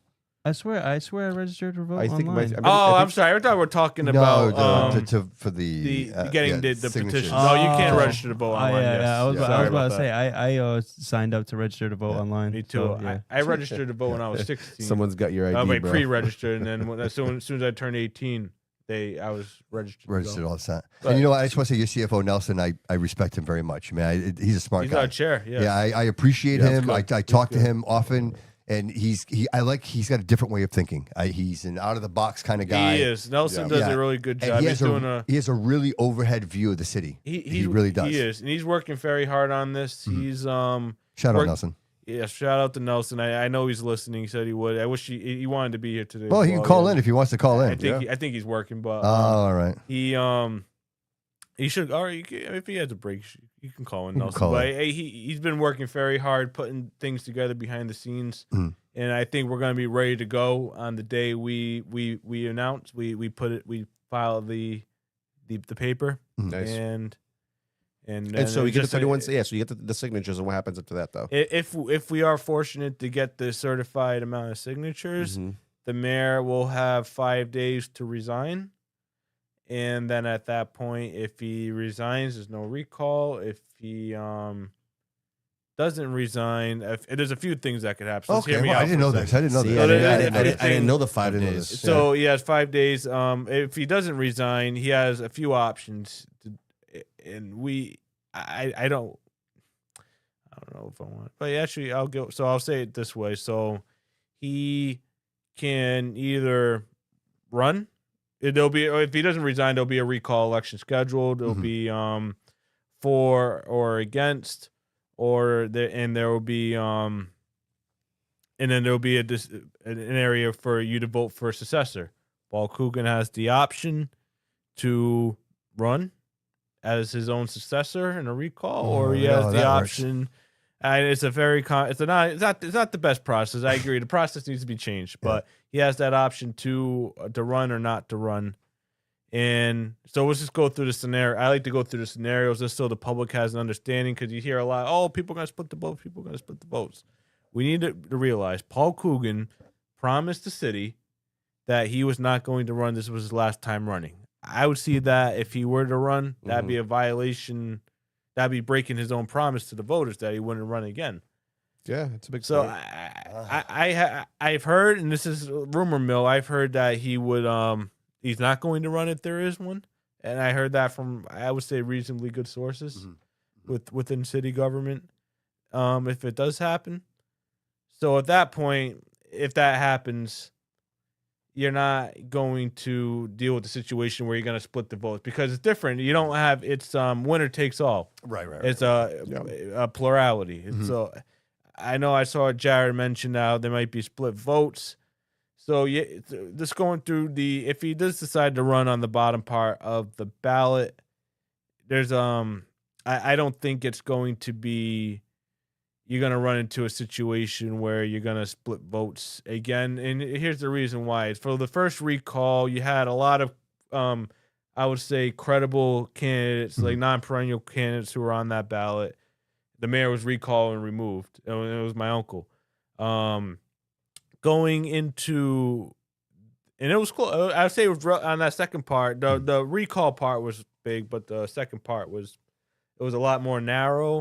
But again, he wasn't. But everyone chose a front runner in that election. Okay. Going into this election, you had a situation that first recall was more about policy and the way the city was being run. Going into the second recall of Jazo, it was a lot less about how the city was being run. It had to do with the charges. So you had a lot of about the members of the public who are making. That's a great point. That's a great who are point. making the decision whether he should the former mayor Jesus Correa should have due process or not. Yeah. And a lot of people in the city, and I would agree with them looking back now that the city was ran a lot better than it was now. Correct. And I was a part of that 2019 recall. So but I'm willing to admit that. And I almost want to go as far to say we maybe should have waited because it was a waste, but it was a tough call at that point. Sure. Yeah. So now if we have a third recall, you're back to the situation where the city is running poorly. And again, 2019, the recall the process is still, I think, fresh in voters' minds, even though it happened a few years sooner. You had a lot of credible candidates. You didn't have perennial candidates, and I don't mean that as a disrespect to anyone. No, if you run, you get your name on the ballot, you're a candidate. But just looking at it from a realistic standpoint, you had Joe Camara, who was city council president for years, city councilor. He's a good he knows a lot of individuals. You had Paul Coogan, who was a vice principal. Yep. I'm just a vice principal. And he is a school committee member. So you had two elected officials right there who already have a base of support. Those are serious candidates. So you're already splitting up votes. Right. You're spending money, splitting up votes. You had Erica Scott Pacheco, someone who was very passionate, who ran a good race. And you had Kyle Riley, who was a former elected official, has a lot of experience in education. So you had a lot of really good candidates in that race. And good in terms of they were popular, they had a base of support, and so the vote split in that election. So that's how Jesus Correa was recalled and reelected. So looking at this race now, if you're a Joe Camara, you're a Cliff Pawnee, you're a Sean Kadeem, you're a Wolf Flanagan, whoever's going to run. If those individuals that I just mentioned, if A goes in the race, okay, B goes in the race, I know I have no shot knowing what happened in 2019. I'm not going to spend my time and my money in split votes just to run and just so I can lose and have that the mayor reelected. Yeah. Right, that makes sense. So I don't suspect that you're going to have serious candidates that are going to multiple serious candidates that are going to run. And also, the 2019 recall made a mistake. They did not endorse a candidate. They should have endorsed, if you're trying to win that election, you should have endorsed Paul Coogan. You would have won that election. They stood out. They didn't endorse a candidate, which has cost them. I expect this recall will endorse a candidate when it happens. Okay. Again, we get asked who's going to replace them, who's going to replace them. I Are you suspect going to tell us? Are you going to tell us? no, who? I don't. I will tell you. I'll tell you that it's up to the voters, because if Good the answer. recall happens, then you have the right to. You can run. Anyone can run. Yeah. But I think it just comes down to, I don't think a serious candidate is going to run with another serious candidate and split the votes. If Paul Coogan ends up running on the bottom part of the ballot, I just don't think that. I think that'd be a waste of their time. I don't think unless Paul, you're trying to split. I don't think Paul's going to run. I think Paul. And I agree with you. I don't think Paul Coogan will run. So I don't think you're going to run into the situation of split votes if a recall happens. So if you're on the fence for that reason, I think you really got to think it through for what I just said. So Just real quick, I don't want to get ahead of us. Best case scenario, who would you like to see step up? Is there anybody you have in mind? I mean, the obvious are the obvious. Obviously, Will. I have a few options. I would love if Will would step up. To me, I think there's serious candidates. They need to get in a room and talk about what the future is going to look like. And again, this is just for the recall. This isn't anyone can run in the future. Then you have primaries and things of that sort. Right. I think whoever's considering this we need to have a conversation. I guess as part You don't of the have to tell us recall. who. Has anybody reached out at all or any? Yes, There has. I'm not. I No, won't no, mention no. it, I'm but not. yes. I wouldn't expect you to, but I'm just curious. I'm just curious. That's all. Because it's exciting. This is exciting. You know what I mean? That I would say because it's one thing to be like, oh, they're going to recall him, but then there's nobody, right? Because that's always been my argument. I will say this: there are serious candidates who are considering running. Well, and I'd say, not, and I think the series candidates, and I think there's multiple. Mhm. I believe there's multiple. I wouldn't run if another runs, if that makes it. They don't want to split the vote. Yes, I know exactly what you're saying. No one wants to vote Yeah, split. no one wants to hurt the city. These people Yes. want to run for the right reasons and Correct. not just for the Oh chaos. yeah, and they don't want to split the votes. They don't Right. want to run and lose. Right, Like I of just said, course, you don't want to of course. run an election. Right. So you're not going to win. But again, and just as Josh said, we'll just get the process. Hopefully, he just resigns, Mhm. and we just we just move the city forward. I hope he'll realize at Yeah. that point. But again, we don't know we don't know for sure what will happen. But I hopefully laying out the scenarios as I did clearly as I tried to. Colin, is there a cost to this? Is there like a financial obligation to this? No, there is. That's a good question. So you have to pay for the ballots, you have to pay for poll workers, and you have to pay for police, and that's important. Mhm. And where does that funding come from? It would come from the elections department. from the election Again, you department. you approve a budget, Okay. but here's the thing: I look at this as a cost savings, and I'll tell you why. So it was it's going to be brought up more. The recall brought it up for, I thought in great detail. Mhm. There was an audit done recently, and this is going to come before the city Yes. council at the next meeting. There was an Yeah. audit done Mhm. of the city's finances. Mm-hmm. As part of that audit, there was $218,000 unaccounted for. Is this an outside audit? Outside audit, or is this a An normal? outside audit? Yes, an outside audit. Okay. The city in the charter has to do an outside audit every single year, and so they have an auditing firm come in. This is Okay. what they and one of their findings, and there was multiple findings that that I found that I personally found to be So what was a that big one you deal. just mentioned? But $218,000 they could not find. And I'll say this: so if you have your bank account, you have your checkbook, or where you keep like where all your notes are, basically you have 218,000 more on this side that's not in the bank. Mm. So, and in the audit, this is in the audit. This isn't Collin Dias just trying to bash Paul Coogan. This is written in a third-party audit of the city of Fall River. They don't know how it happened. This is in the audit. So you have $218,000 that's just gone missing somehow. And they can't figure it out. Yes. So, God. and I have another story I think will be very interesting to mention about this. But just going back to the John cost Perry. of the recall. So if you have a $60,000-$70,000 recall, and every single year you have, for hypothetically, $200,000 going missing because of an incompetent administration, and a finance team led by that's in complete disarray, I think there's a cost savings there. So Agreed. I think, and just the way the city's run, I think it's well worth that. We'll never know. We're never going to know. Oh, we'll never know. We're never going to No. know. No, well, Money goes missing, here's the but thing. what happens? Okay. What happens So when now? I first, so I'll tell you all a story, and I think it's very pertinent to what we just discussed here. So when I first joined the school committee, I was newer, and I just noticed all these things are out of line with 30B, with the way we process finances in the school department. The So reimbursements.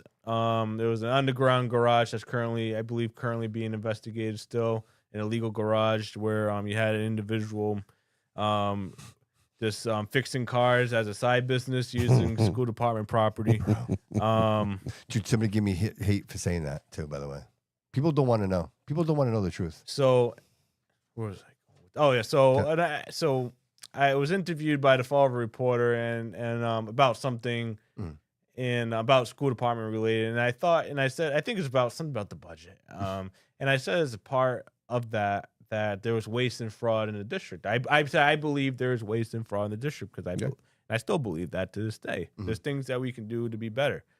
And there's things that need to be looked at, and I'm hoping now that we have a new administration that we can review that the prior administration didn't want to touch.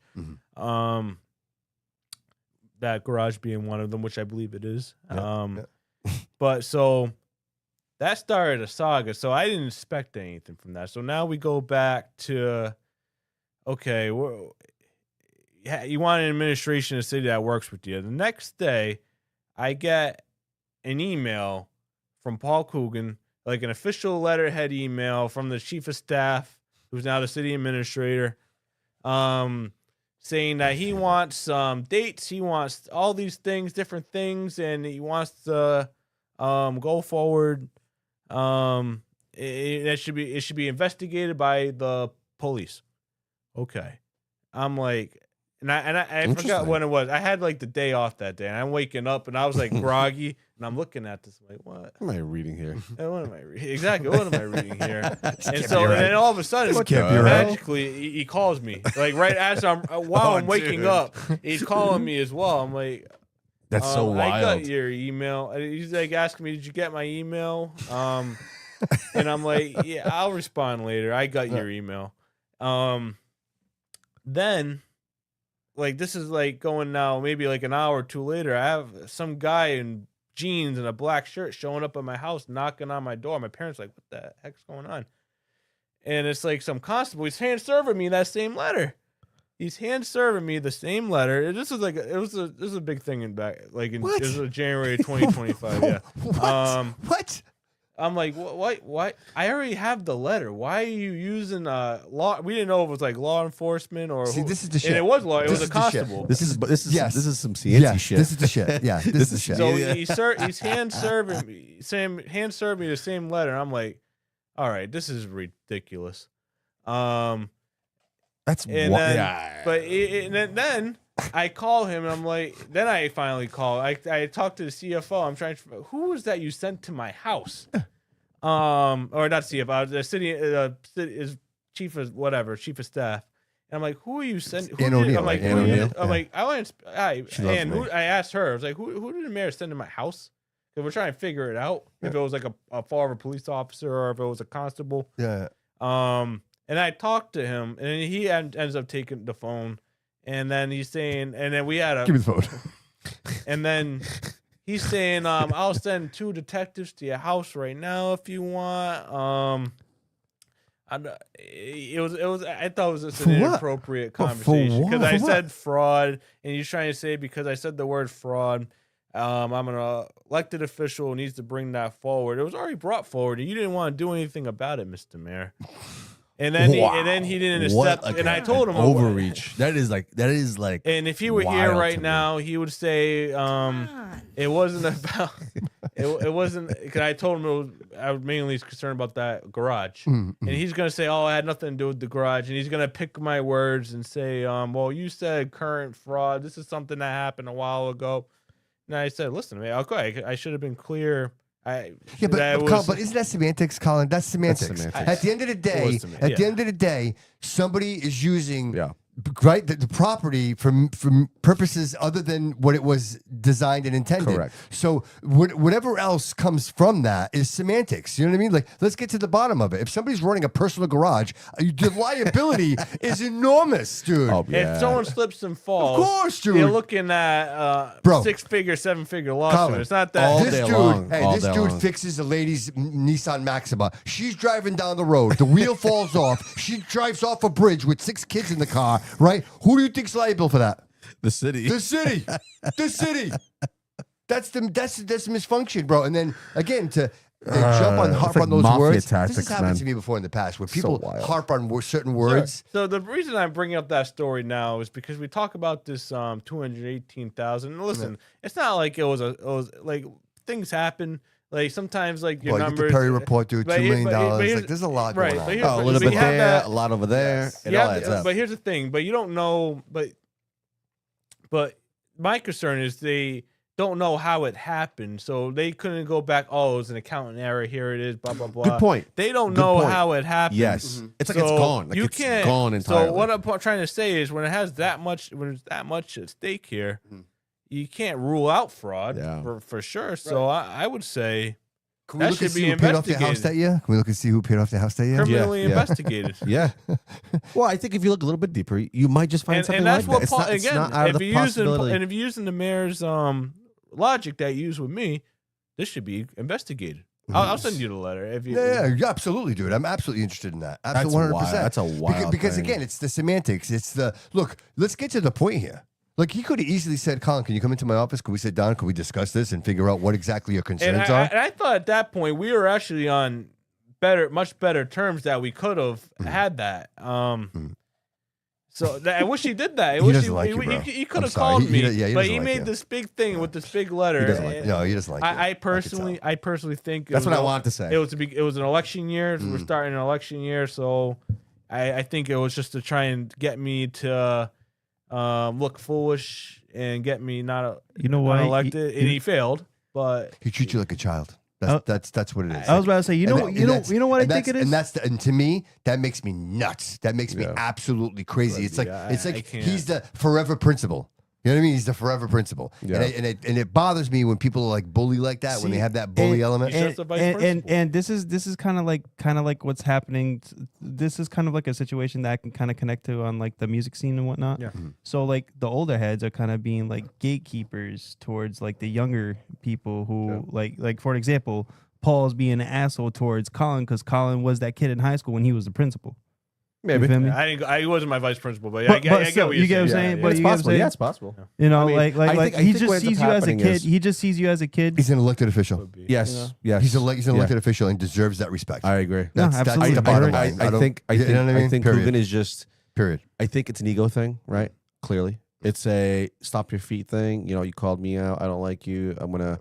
You said fraud. Yeah. It just, dude. It just seems like I'm sending yeah. two It detectives. just seems like there's a lot That of is effort. so Yeah. insane to me. Yeah, a lot of effort to deter the truth. Like just, Correct, that's to me. That's what I. correct. And I keep It's- seeing this over and over again. And I'm not, guys. I'm never vocal about this. I don't really talk about this. No. Like Coogan, but these last But at moments. some point- I'm telling you, at bro. some Yes, point, it bothers me. It it's- absolutely. the cup whole keeps filling. The snow removal thing kind of just really upset me. I tell you, I won't tell you where I live. And I understand it's like, and I don't mean to interrupt. No, but of course. Just to say, and I understand this was a historical storm. There's things that are outside of our control. Sure, But sure. there were things within our control that we Absolutely. could have done better, Absolutely. including chief operations needs to pay their salt bills. That's just one right, idea. right, exactly. And Oh, yeah. then Well, to you be mean like, actually oh, pay, whoa, whoa. actually pay the bills? Yeah, but the excuse was it's all set. It's never going to happen again. That was the excuse. But nonetheless, look, I understand we were, and again, not to get too far on this, we had Chris Peckham in here. Not to say that we weren't prepared, but at the end of the day, it's about how you manage the disaster, right? Because you could have easily found methods and ways to communicate with people, having a storm central location like an emergency command center, communicating with people. Councilor Peckham's on top of that, so I just want to give kudos to him. Oh, absolutely. And if it wasn't for him, none of that would have happened. You know, between him, Andrew, and Michael, they were the ones that were out there in the snow. I think Michael actually had a shovel. I think McKenna, I think he shoveled my mom out. I got there and the snow was already gone. He was in a three-piece suit too. In a three-piece suit. I think my mom has a picture of him shoveling out her driveway because he's that kind of guy. He's always there. But I mean, that's a main jokes. But Good those for guys, him. they were on it. Yeah. And it brought some sense of Yeah. like just, security knowing that somebody was out there. But at the end of the day, Bobby, you said it. You just said it. Seeing somebody out there. I'm gonna go back to Will Flanagan, right? Yep.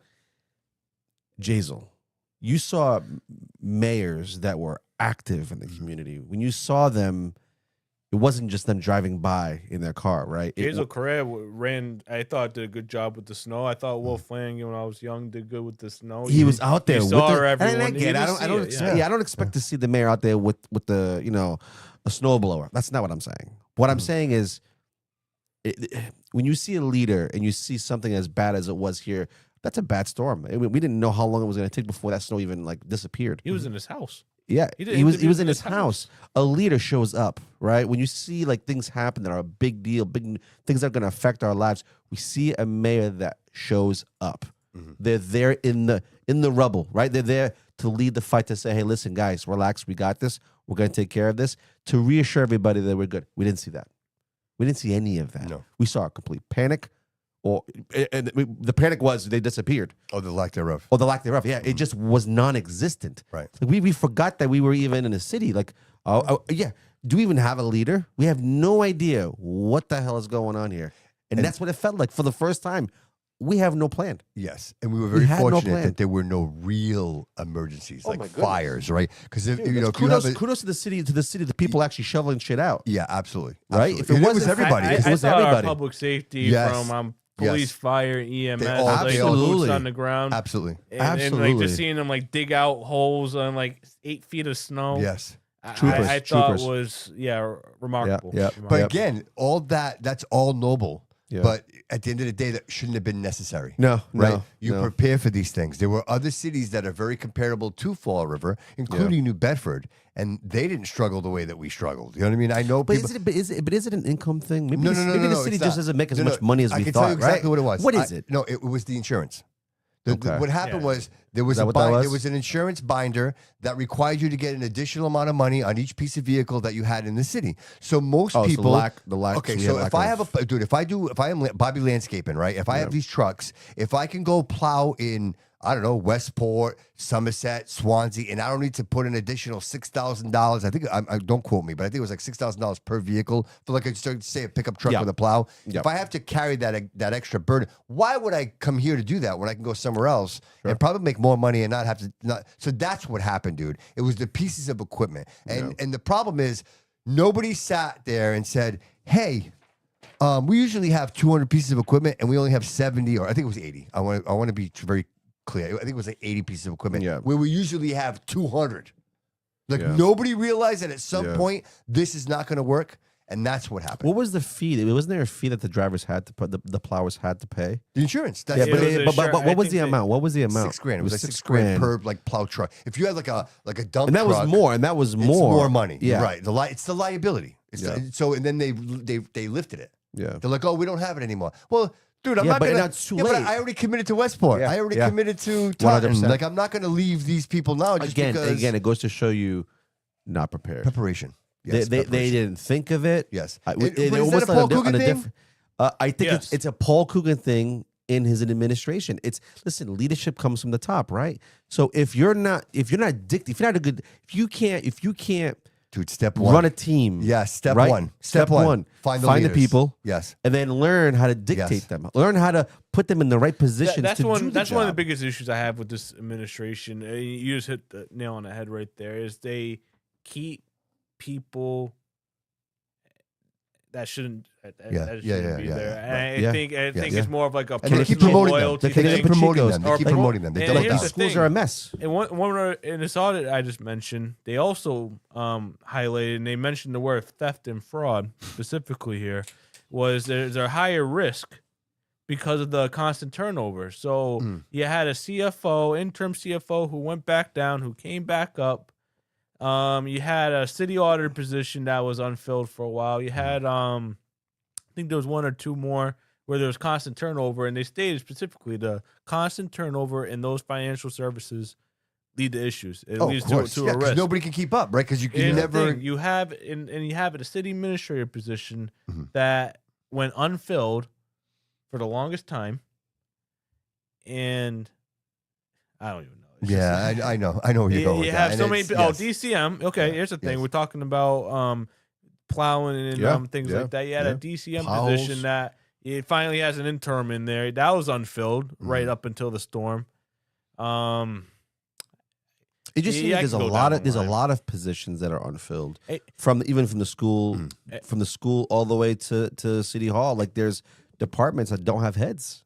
And you have qualified individuals who are just in the wrong jobs, who should be or in positions where they could be needed elsewhere. For example, DCM. You have I think his name is Darren McGann. He's the parks director. Someone who's all his entire life has years of experience in DCM. Mhm. You have a DCM position that's open. right when you're about to have a major snowstorm, you had a smaller major snowstorm a few weeks prior to that. I'd be putting that person with the years of experience, Yeah, yeah, not they get out in of there. parks. I'd be putting him in there, but But doesn't a good leader notice? Yeah, those yeah, things? right, Like right. isn't that the responsibility of a mayor to notice those things Yes. and be like, oh, listen, we have this. It's about looking through the list. Okay, listen, guys, this is the most important things we got to go do. We got to fill these spots. Like, listen, we're slacking over here. We're lacking over here. Who can we have within who's done such a great job within the department already? Yeah. And let's see Okay, if so that's fine. There's That's no fine. there's no proactive. There's no No. one's doing anything proactive. But bro, Coogan's been here for 6 years. So, Mike, That's a long time already, the original right? question that we started the episode with was, is it bad enough yet?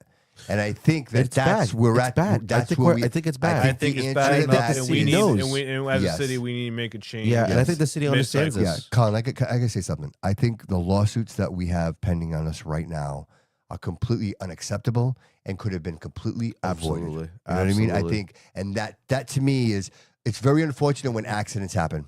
Yeah. Planes fall out of the sky. Shit happens. Yeah.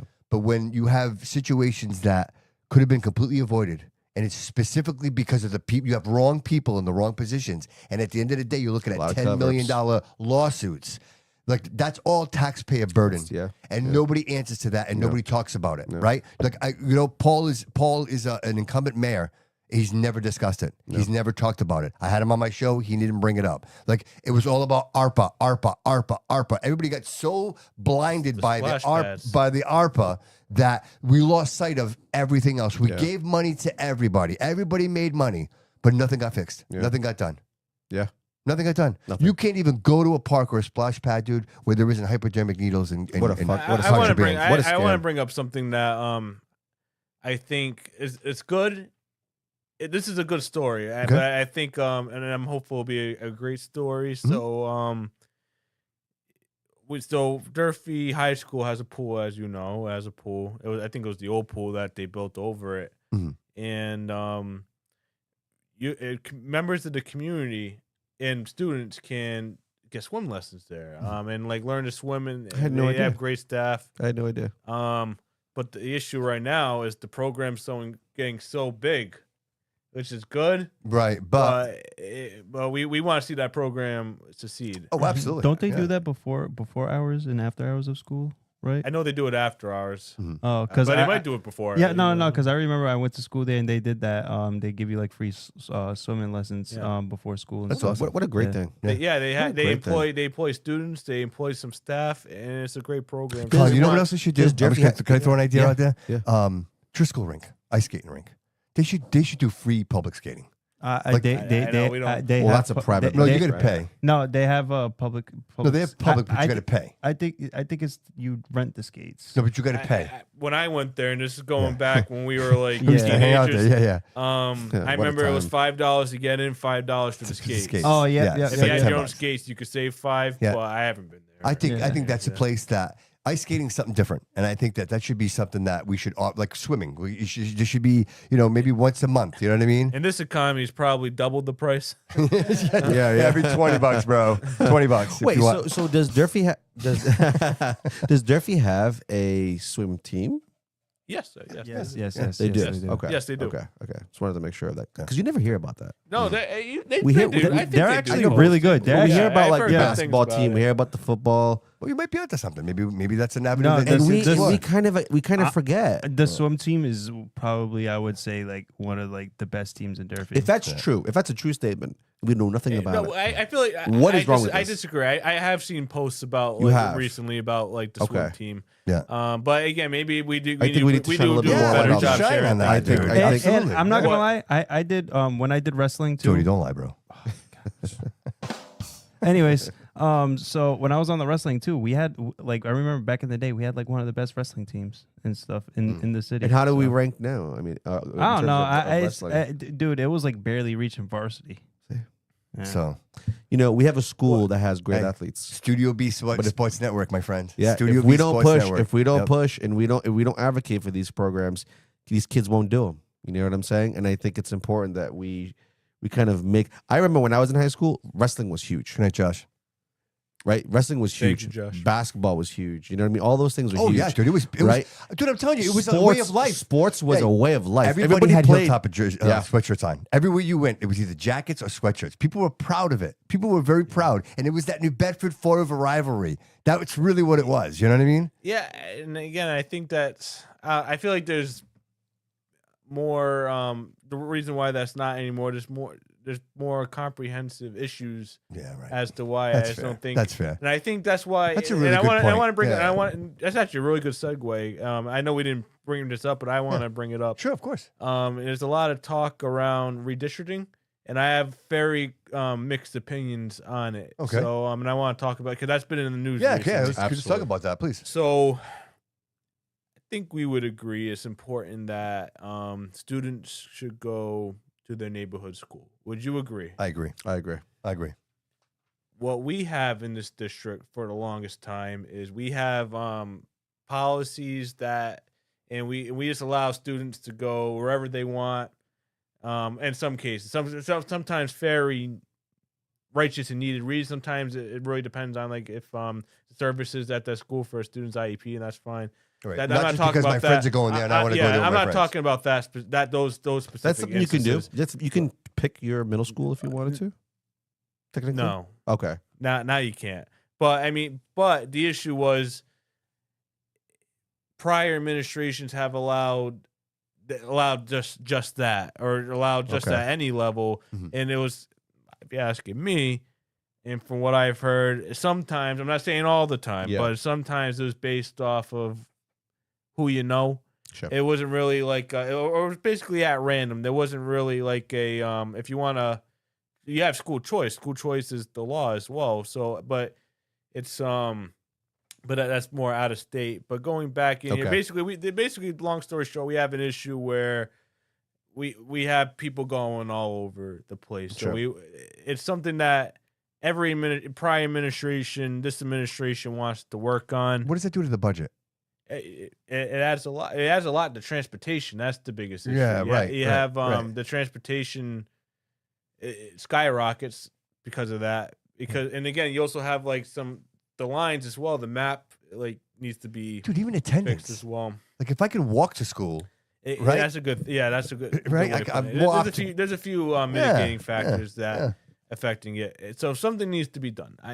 Yeah. What we ran into is the prior administration waited too long to fix the lines, and so so now we're at the point is where this administration, this new one that just came in, is taking it upon themselves to have meetings, recorded meetings with the public. That's why you're hearing about it, and they're not trying to sneak it through. They're trying to hold meetings where parents are notified what's going to happen. My issue is that changes need to happen. However, we can't wait. We waited way too long, and that's not the new administration's fault. They just got in there. But we waited way too long to make these changes, and parents are finding out last minute, last second of where possibly their students are going to be going, and that can affect a lot of different things. Like you have students who have services in these schools, and you have students who have been in these schools, and the parents are comfortable. Like if say you've been in there, hey, my child's in first grade, they have the services I need, second, third, fourth, and then all of a sudden in fifth grade, I'm being told my child might get moved out.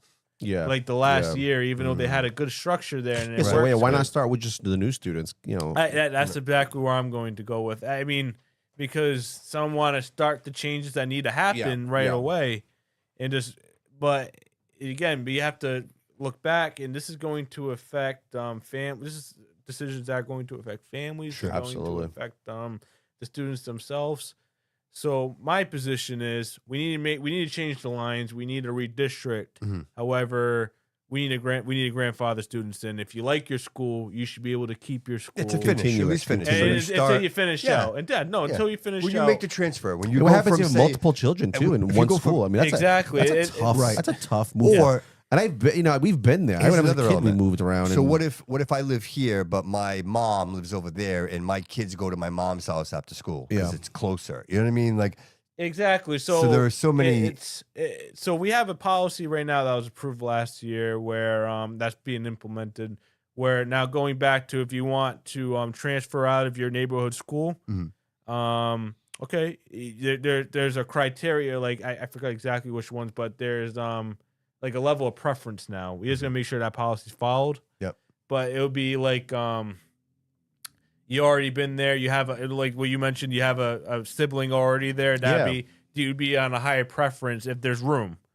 But That you makes- need to that have makes the room. sense. But again, the neighborhood students now would have like that they go to a neighborhood Yeah. school. If you want to move, that would be your school. If you want to move out, you can transfer. You can ask for a transfer, but it'll be based off a criteria now. But And who oversees that? Who would oversee? Superintendent. The superintendent So- would have full control over that. she would have they would have the final say. It's a lot of students you have to almost interview, almost, right? But it'd be to the pay redistrict. center. The pay center actually oversees that Gotcha. specific. But the superintendent has much of a say as well. Okay. So with that being said, we need to make the changes, but we can't do it last second. And if we have a redistricting coming up Wednesday, and I don't feel comfortable voting for it unless there's a grandfather clause for current students, and we just. Oh, that's a great point. I like that. Yeah, that's fair. I think it's fair. Yeah, I think it's this fair. doesn't have to come at the cost of the Of children, who- and yeah, I think it's I think manageable. it's I mean, you fair. have to push it Yeah. out a little bit, but I think it's totally manageable. And what's your take on the K through 12 situation?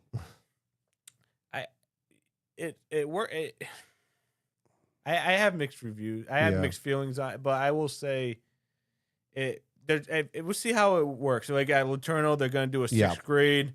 Let's see. Oh, okay. Oh, I'm sorry. K through 12. I mean K through 8. I'm sorry. I'm so sorry. I'm sorry. K through 8, and not K through 12. I'm sitting there quietly going, "Why Yeah, they're going to do yeah. a K through Yeah, 12?" No, I'm sorry, I I'm wouldn't. sorry. I wouldn't Yeah, support yeah. a K through Yeah, 12. I'm sorry, K through 8. But even with a K through 8 though, right? Like, Yes. like imagine like those. I looked forward I to don't- them, guys. I looked forward to it. I was Yeah. excited to go to Morton. Yeah. Like I went Yeah, to so elementary was I. Yeah, I school, went to Morton as and well. I'm like, "Oh, I can't Yeah. wait to go to middle school." Yeah. You know what I mean? went to St. Michael's, so I mean, Yeah. I had So the for K you, through. that was normal for you, right? Yeah. The K through 8, The old Morton. because the old. That's what I was. the old I Morton. understand the Red concerns House. behind it, but Yeah. again, it has to go. The older it crowd with the goes- younger crowd. But I think. again, but now we're talking about many different new issues that need to also be addressed in terms of bullying is a massive issue across the district. Mhm. And what we do is one or two things. One or two things are happening. You sometimes just have situations where the administration isn't addressing the issue, like the school administration isn't addressing the issue, and you also have situations where the school administration can't address the issue because of our policies and because of state law. And we need to give educators, we need to give school administrations the availability, the policies and the right to manage their classrooms. Sure. We Sure. can't have teachers getting attacked, and with situations like that where teachers are getting attacked and nothing's being done. It's crazy. Is absolutely asinine, and and again, school committee at the policy level, myself as policy chair, we're going to address that at our meeting in May. That's something I wanted to take on as soon as I became the chair of policy subcommittee. Is something, and also maybe this is controversial. I've been told that out of school by prior folks that if something happens out of school, the school doesn't like to touch those issues. If there's a fight that happens out of school and you have students going from schools meeting outside of school to fight, Which I is think- recent. That was happening there, right? At the exactly. Dunkin' That, Donuts. that happened a lot, though. It happened a lot. When Exactly. I was younger. We should be able to punish at the school level. Yeah. I completely agree. And also, If you're in the military Go. and you act out of place, and you're going to pay the consequences in the military. I'm sorry. Go ahead, Colin. no, please. Yeah, because you're going to pay the consequences. Yeah, The way you yeah. represent yourself. Did you have a lot of fights? Did you see a lot of fights back more when I was younger? It was common. It was common. It wasn't like it was all the time, but Okay. it was. So when I was going to school, Yeah. Morton was rough. it was common. We had we had after 3 school. hard years of that. Yeah, but it wasn't like a And group still of kids. Still is issues there. Oh, and I'm sure there is. I'm sure there is. But it it's a little different It now. seems a little different now. Because it's It seems it's a little almost different. like there's multiple people in the fight as opposed to just like a one-on-one type Yeah, of situation. yeah. I remember going to school and like, Yeah. it'd be like hey, I'm going to fight you after school because you stole my sneakers. You know what I mean? Yeah. Something like that. And then go up the park. Right? This seems to be a little different. This seems to be almost like it's a whole group and It's 1 on Right. 1 on 10 or 3 on 7. It's never. Yeah. I don't know. It's almost like. but I agree. There should like be a- consequences. and mob again, mentality. The bus. So I'm going to tell you this. So state law, there's certain mandates in state law for transporting students. It's only up to 6th grade. State law, but we don't have to, as a district, transport students outside of 6th grade. After 6th grade, no transportation. We don't have to. If City we don't bus, want right? to. But our policy states that we transport either up to 8 or up to 12 or 12th grade. We go above basically what I'm saying, we go above what state law wants. we decide, though, even though it's not written in policy, that we will any students that aren't covered, even though our policy states we'll transport them. Any students that aren't covered by law, we just throw them on the city bus. Yeah. I understand the cost of getting a yellow bus. However, and this is on the city, those bus stations are a war zone. They're an absolute war zone. And again, I'm really trying hard not to bash Couto. Yeah. But the mayor of the city is is a member. Whoever the mayor is, the position is an automatic member of the CERTA board. Interesting. And I think David Robillard is also a member. I saw him in the chat. You could talk about it a little bit further. I meant to get back to you, David. I know we're supposed to have a conversation on that, but I would like to see what they're doing for security, because even though we don't have much of a say at the school level,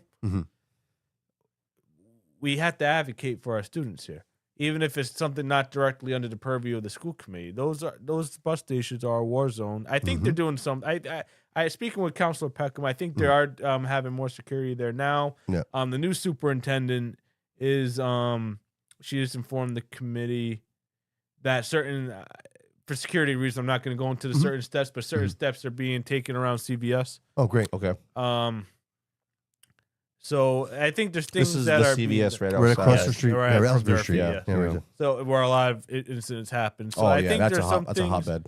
some things. I think the new acting chief, they're doing some things with that as well. Great. With the bus stop. But I think the bottom line is, if we're transporting them, if our policy state we're transporting them, why does it have to be a city bus? And there's a lot of ways that we can, cover transportation without having to go to the taxpayers that I don't believe the city has utilized because it's an unfunded mandate transportation, so it needs to be covered by the state.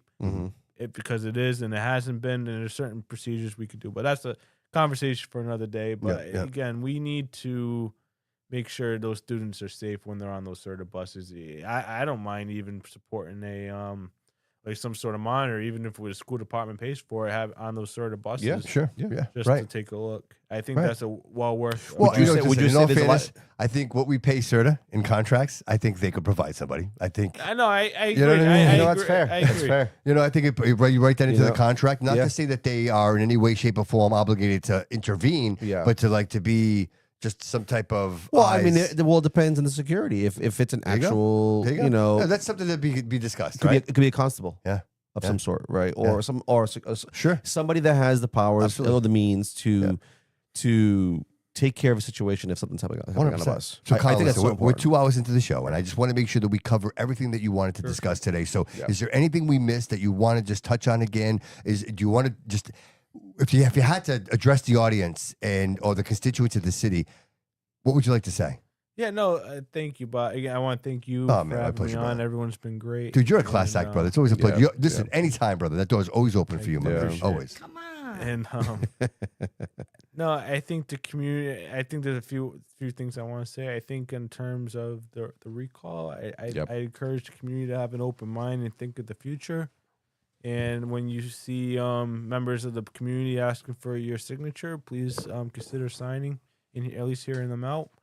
On the school department side, speaking for myself as one member of the committee, I think we're really working hard to get in the right place to, again, improve student achievement, work on the interior issues, the systemic issues we know we have around bullying and around other things in the school department. And I think with a strategic plan and just having the right staff in place, that we're going to get there. Just give us a little bit more time where we're putting in all the pieces, we're moving all the pieces together, and we're moving forward. And then, as a resident in the community, I think someone who watches city council meetings, someone who pays attention, I think we need to do a better job up there as well. And I'll leave it at that. Thank you. No, my pleasure. And you know what? It's to be a part of it and to actually realize, to see it on TV, bro, and then to sit down and have a conversation with you. I appreciate the fact that we can explain, right? Because some things don't make sense when you don't have all the information. You're like, oh, why did that happen? But to have an actual like background to these situations where you're like, hey man, we're trying to do our best here to work with these people, but there's just this refusal or this rebuttal or this constant sense of attack, right? And that's what it is, right? And if you're not really paying attention, and I think most people. And again, I'm not trying to encourage anybody to do anything they don't want to do, but I think if people just give themselves a chance to just look at the facts, right? You owe it to yourself to just look at the facts. I've been doing this new thing, and it's like what I call it's the troll statement of the week. And what I do is I pick a topic, right? Something that maybe it's healthcare, maybe it's about homelessness, whatever it is, and I'll make a statement and I present it to an audience. Like most people think that it's my statement. What I'm doing is I'm presenting the statement to create conversation, to create a think tank. And I will tell you this, probably 40% of the people that make comments have to add an insult before they say what they want to say. Yeah. Like, see, this is why I don't watch your show, Bobby. But let me know why to tell you why you're wrong. Okay. Go ahead. You're just wrong. Okay. That's it. And you got 6 likes. All right. Awesome. That's it. And then of course that's what they say. There's no like, hey Bobby, I see what you're doing here, and this is how I feel. So I purposely wrote, what was it I wrote? I wrote everyone. It's very specific. Everyone is entitled to health care, regardless of your status. Correct. Now, there's a lot of stuff I didn't put in there. Yeah. Like I didn't say anything about being illegal. I didn't say anything. Like all I said was the statement. Yeah. People, comment the way you want to. And my hope is that both sides of the aisle will have a conversation to build something. But dude, you'd be surprised that people get emotional and all they do is just spit venom and they're not helping. They're not helping. No. And so you wonder, right? Are these the same people who vote? No. I'm convinced they're not. Yeah. I'm convinced they're not. And it's not. like, yeah, because they're not in tune. Right. And I don't I'm not insulting anybody. I'm just saying that if you know and you write, you're not gonna argue, or you're not gonna have a nasty comment. You're gonna be like, if you know, you know. Yes. Yeah. Yes. If you don't have an emotional response, like really stop and think about what is asked here. Yeah. Like if I said to you, "Hey, this is an idea. How do you feel about it?" and your first response to me is, "You're an idiot." Yeah. We're never gonna get anywhere. Yeah. It's like the homeless it's situation, a the homeless one you put on.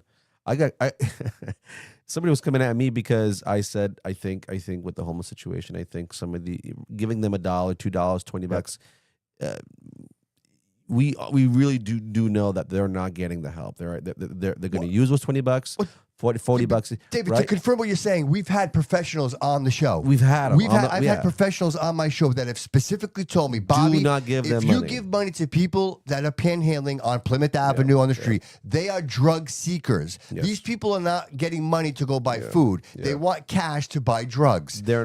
So my comment was, panhandling should be illegal and criminalized. It undermines public safety and it encourages dependability. That's what the statement was. The city did pass an ordinance which specifically because you can't. I don't think you could touch panhandling. You can't. First Amendment. But they put it in ordinance where if you it's actually against city ordinance for you to give money because you're distracted driving. Yes. Okay. Perfect. So my point in saying is like, and so people went crazy. Oh my God, you don't want to give money to homeless people. And I never said homeless people. I never said drug. I never said people with drugs. I didn't say any of that. None of that was said. All I said was panhandling should be criminalized. That's all I said. Correct. But somehow people automatically said homeless people and drug people. That's not what I said. You inserted that information. So again, back to the experiment. I don't post these things as an opinion. I post them as a think tank conversation. Marco Andrade, welcome to the show, brother. Hello. What's going on? What's going on? How are you, buddy? Listen, It was nice little thigh, right? good. All right. Listen, enjoyable show. I actually got a lot of information today. It's stuff that I didn't even know how things worked, and that was pretty cool listening to the convo. That was the plan today, by the way. What is it? So that was the plan. That was the plan for today, by the way. Oh, we were going to squeeze Collin of all the information we can get. No, it was. Listen, I give it to somebody who doesn't really school department, how things kind of politics work. That was actually very informative, and I actually enjoyed that too. And going back to your post from earlier this week when you voted up, I had to reserve myself from making any comments. Let's just leave it at that. But Marco, do you see the point? Do you see what I'm trying to do? Oh yeah, absolutely, man. Listen, I completely get it, completely. You know. And I think that as long as we keep talking, brother, like we can come to it. But when we stop communicating and we're not able to have, difference of opinion. Bro, that's dangerous. It's dangerous. Very dangerous. Oh no, it is. Absolutely. Neither side should be in charge. I mean, ahead of the game. Both sides should be talking. Everyone should be talking, and we should be looking at all sides. Well, that's just my opinion, and I'm a nobody. So, but that's just my opinion. You know, I like to see both sides, especially when I'm making any kind of decision. Sure, and of course, you have two young ladies that are in the school system and going through all this. Like this is all relevant to you, bro. They don't go to the school. Well, they're not in this. Follow the public school system. They go to private school. Sure, but regardless, again, you're still a parent with children in the education system. Oh, absolutely. And now, I mean, as they're getting closer to high school, I get concerned with, okay, well, like, what are we going to do? Are we going to put them back into a private high school, and we're going to pay, $20,000 for each one because they're twins? So I'm paying, $15,000, $16,000, $17,000 a year, or are they going to be able to go to Diamond or go to Durfee or Right? It's that's how I look at it. And it concerns me, especially having young ladies this year, of course, heading in that direction. So. If I could put out a quick public service announcement now that you brought up private schools and things like that, just so the community is aware, at our meeting next Wednesday, if you have a student that attends TECA or the Massachusetts Commonwealth virtual school, and you're a resident of the city, that will be on the agenda. I'm not sure what they're planning or what the administration proposal is or what they particularly want. However, I would if you have a student in there, you have an interest, you should have an interest in either attend the meeting or just stay in focus of it. Oh wow, yeah, that's good to know. That's good to know. So Marco, listen, I don't want to keep you too long, brother, because I know you're busy. You're always busy. Listen, I just left, so let's get to the update here. What's going on this weekend, man? What are we doing this weekend, brother? We got a lot of stuff going on, including tonight already. All right, so real quick, hold on, everybody. Marco Andrade, Social Table Events. Let's have it, brother. All right, so I just left the George, downtown Providence. Alex just got on the piano. We're going till about 11 o'clock there, downtown Providence. It's the George on Washington. Unbelievable restaurant. I mean, I want to say it's probably like in my top 3 ever restaurants that I enjoy going to. And they have entertainment every Thursday, Friday, Saturday. On the lounge side tonight, it's Alex Tomaso playing the piano. We do piano night there every Thursday night. I'm actually leaving Providence right now. Just got onto the highway. I'm heading now to Warren, Rhode Island, to the Celtic Lounge. King Slick Billy is a national artist. He's from Rhode Island. Just got back from Nashville. He was on a tour. He actually owns the Celtic Lounge in Warren, and he reached out to us, and we decided to do a pop-up tonight. So you're going to see a guy that you were paying $150 a ticket to go see him in Nashville, and you're going to go see him tonight. And he's playing for free. It's open doors. Is it country music? So if I put it this way, if you're a Johnny Cash fan, okay, come on down. That's the kind of style that he does. And he is phenomenal, man. It's a free show. Okay. Whoever comes in gets in. Whoever doesn't get in, I mean, unfortunately, this was a last-minute type of thing we just put together, and he was like, let's do a pop-up. So we're heading there right now. The show hasn't started yet. It starts at 8:30. So at Warren, Rhode Island, right on Main Street, Celtic Lounge. Okay. Tomorrow night, I'm sorry, so the Celtics game is on right now. Okay. Moonshines. Yeah, what's the score, buddy? I don't know. I didn't see it. Okay. I know Moonshines in downtown and also in Providence has all the games up on the screens. And I got some music following that. Hey, real quick, tell us about that Moonshines. I've heard a lot of great things about it. Place. Yeah, so Moonshine's awesome. I've been doing stuff there and working with those guys and doing promotions probably for the last 2 years. They just had I think it's their 3rd year anniversary. And we just had there. We got a big event coming up on August 27th, a country show. We haven't announced that yet, but we will do soon. Within the next couple of weeks, we'll be announcing who's going to be coming. We got a major. Oh yeah, it's a national act who's coming. And it's all being brought to you by Social Table Events and the Bobby Couto Show, because we're definitely going to be doing that together. So that's going to be on August 27th, and that's going to be ticket sales only type of thing. I know Cat Country is getting involved also with us on that show. Yep. So And we'll be giving away some tickets too. We'll be giving away some tickets on the show. Oh for no, sure. we definitely will be doing Yes. a lot of shows. Yeah. Yes. And then so back to tomorrow. Tomorrow night, back at the George, we got Ron Giorgio doing his Sinatra stuff and all of his classics there tomorrow night back at the George in downtown Providence. And of course, leading up to Saturday in Fall River, Oh, hometown, Oh. the Brew House District, downtown Fall River, 2 headlining comedians. These guys, I mean, unbelievable comedians. Their headliners all over the country. The regular headliners at Nick's Comedy Stop in Boston, and they are performing Saturday night for free in Fall River. It's sponsored by Social Table Events and Nick's Comedy Stop at the Brew House right downtown. Sure. There will be music following. Come on down, make your reservations. I believe, I can't confirm yet, but I think reservations are already sold out. okay. But I mean, there is still bar room and standing room. Okay. So, but I would call them and see if there's still reservations available. Okay. Doors open at 7. Show starts at 8 o'clock, and we go till about 11 p.m. On Saturday night. And I can't stress it, but Bill Farrell, not Will Farrell. We're gonna correct that. Had somebody the other day said, "You got Will Farrell coming to Florida?" No, it's Bill Farrell. Bill Farrell His cousin. and Dan Miller. I know, right? And Dan Miller, 2 major acts. These guys are unbelievable. And one of the things that I love about both of these guys, they're Bostonians. So Oh, nice. they get the humor. know Fall Yeah, River. they get us. They get us. They know Fall River. Yeah. I mean, I know they might. One of them was making some. They were bringing up some stuff about politics, and I was like, "Oh, you guys are great, man. You're gonna fit This will right be in." great, I know, that's what I said, you know. But they know Fall River. They know Massachusetts, and it's great that I ended up getting both of these guys. I'm so blessed Awesome. that Nick's Comedy Stop, Matt Nish, the guy who owns Nick's, was able to do this for me, and all of our comedians that we have there. These are all national headliners, Yeah. and we get them for free. We bring the shows in, Yeah. and then I won't announce it really yet, but we do have a Sopranos show coming up in September. That's amazing. And that will be a ticket. That'll be a ticket and venue, and that's going to be a Sinatra show with the Sopranos together. So it'll be Amazing. a comedy / Sinatra show together. Nice. And Nice. that'll be in September at the Brew House. Excellent. And also on Saturday night, talking about Sinatra nights, Old Oxford Pub in Fairhaven. Grand opening was last Saturday night. This Saturday night, we have Taylor Coulmiers performing there on Saturday night. Again, brought to you by Social Table Events. And that's at the Old Oxford Pub in the center And that's of a Sinatra Fairhaven. night. That would be considered Sinatra night, right? With Taylor? This is a Sinatra night. Yeah, Frank Yep. Sinatra. Yeah, Taylor. Obviously, does the Rat Pack stuff, too, Dean Martin, and all that. Yep. So Saturday night, if you're not doing anything, Brew House, and we also have the Sinatra. We have the comedy show at the Brew House, and we have the Sinatra show going on up there. And of course, as always, after you're done with all that, if you still don't want to go home, Medici nightclub in Providence. Medici. Dude, we were there last week. Yeah, we were there last week. I heard some people. I heard you guys were there last week. Sorry, I was looking for you, but you were gone, bro. I You were do. gone. I do want to ask a quick question.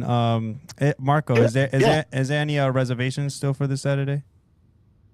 There is, yeah. So I mean, yeah. If you guys want to call it and make some reservations, there should be some reservations available for a table or so. Jody, there might be 1 or 2 tables. I think you but might be understand. looking at Jody. I think you know somebody. Yeah. I think Marco might let you in, bro.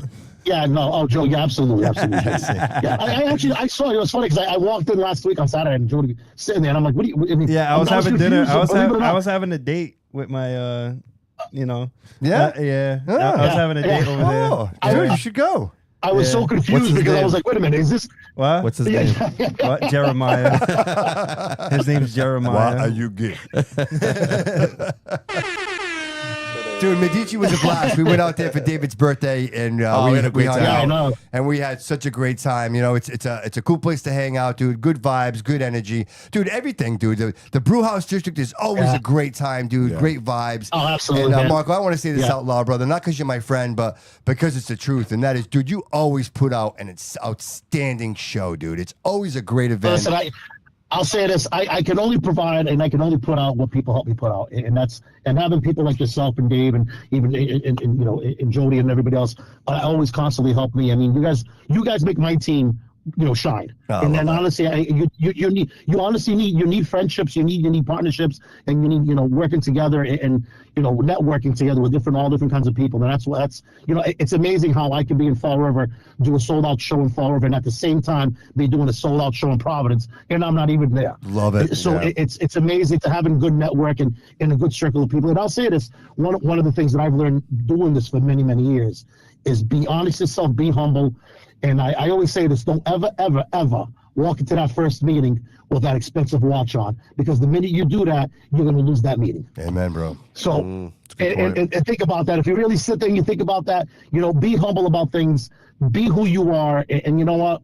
Don't walk in somewhere demanding things. Walk in and let's talk about things. 100%.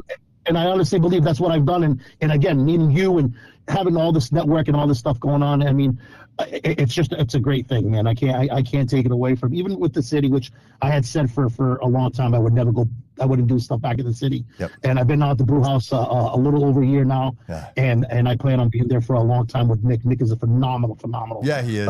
As I say, boss of honor to work with. I'm sorry. The tequila line. Yeah. Yes. Oh no, absolutely. That tequila line. Yeah, he just took. That's what I know they're doing a big event there. They're doing a big event there on Cinco de Mayo. Oh, very nice. Next week. So yeah, it's a nice that'll little be going place. on there. It's a nice little place there. You have the St. James, right? You have the Belmont. Yeah, Belmont's that whole area. They Belmont's shut a it little bit down. more for like a later time in the night, I would say, right? It's kind of like that Yeah, place. but they shut that whole area down. Yeah, the whole area. Yeah, I think it's a great area to see is a great Tequila area. Lime come back and be a fixture Yeah. and be another place to go to and have some entertainment there. It's nice. It's nice to have options, Yeah. right? And we sometimes you don't know what Oh, the yeah, options yeah, are. Like I didn't know that what is it? What's it called? The Celtic? What is it in Fairhaven? Oh, Celtic Lounge in Warren. I had no idea. Warren. I Listen, had I'm no gonna tell you idea. straight, No idea. And you go I to Warren actually a just lot. pulled into Warren. I'm not there yet, right? But so in this one little block on Main Street in Warren, within the last, I want to say year, it's developed so much with nightlife that it's amazing. So you got the Stingy Lounge, which Great is right place, by across the the way. street. Yeah. never So been. yeah. So the Celtic Lounge is right across the street. Okay, I know You where it got is. Serpentale. Serpentale is another lounge that just opened up. Maybe it actually opened up. I'm sorry, March 15th. They opened up. It's another lounge, unbelievable place. A guy named Mike Sear owns it from Providence. And you got Perella's.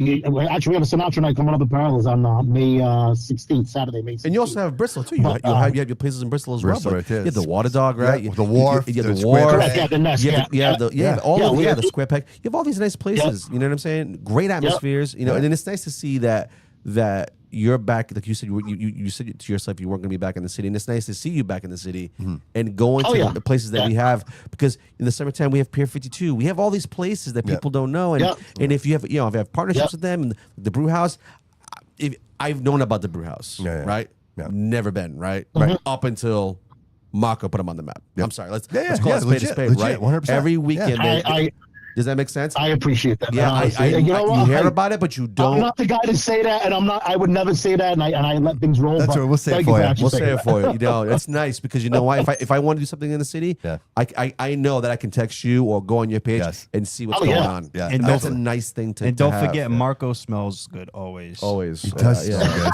And you know what the funny thing is, bro? When I hug you, when I give you a hug, dude, I smell good all night. So I don't wear cologne. And when I'm going to see Marco, I don't wear cologne. I give him a hug, dude, and I smell great all for the night. rest of the night. For the rest of the night. I for don't the know what rest it of the is. night. I don't know what it is. It's funny. I was just talking to Annie Powell, the Oh, comedian, yeah, which we had on she's the show. great. She's great. And she Shout did out, the Annie. house too. I was just talking to her on Thursday, and she said, "Marco, I don't know why, but I think I could smell you through the phone." And I'm like, really? That is Stop it, Annie. hilarious. I'm What a like, stop so it. compliment. What true. a compliment. That's amazing. That's so nice. Marco, we're Yeah, she's actually coming back. Thank you Nice. so Just real quick, Dude, she's that's actually gonna be back. Oh, yeah? She'll be back with us in September. So Oh, that's Okay. amazing. Awesome. Dude, she was great. She was hilarious. She's hilarious. yeah, she'll be back for the Sopranos show with us in September. Awesome.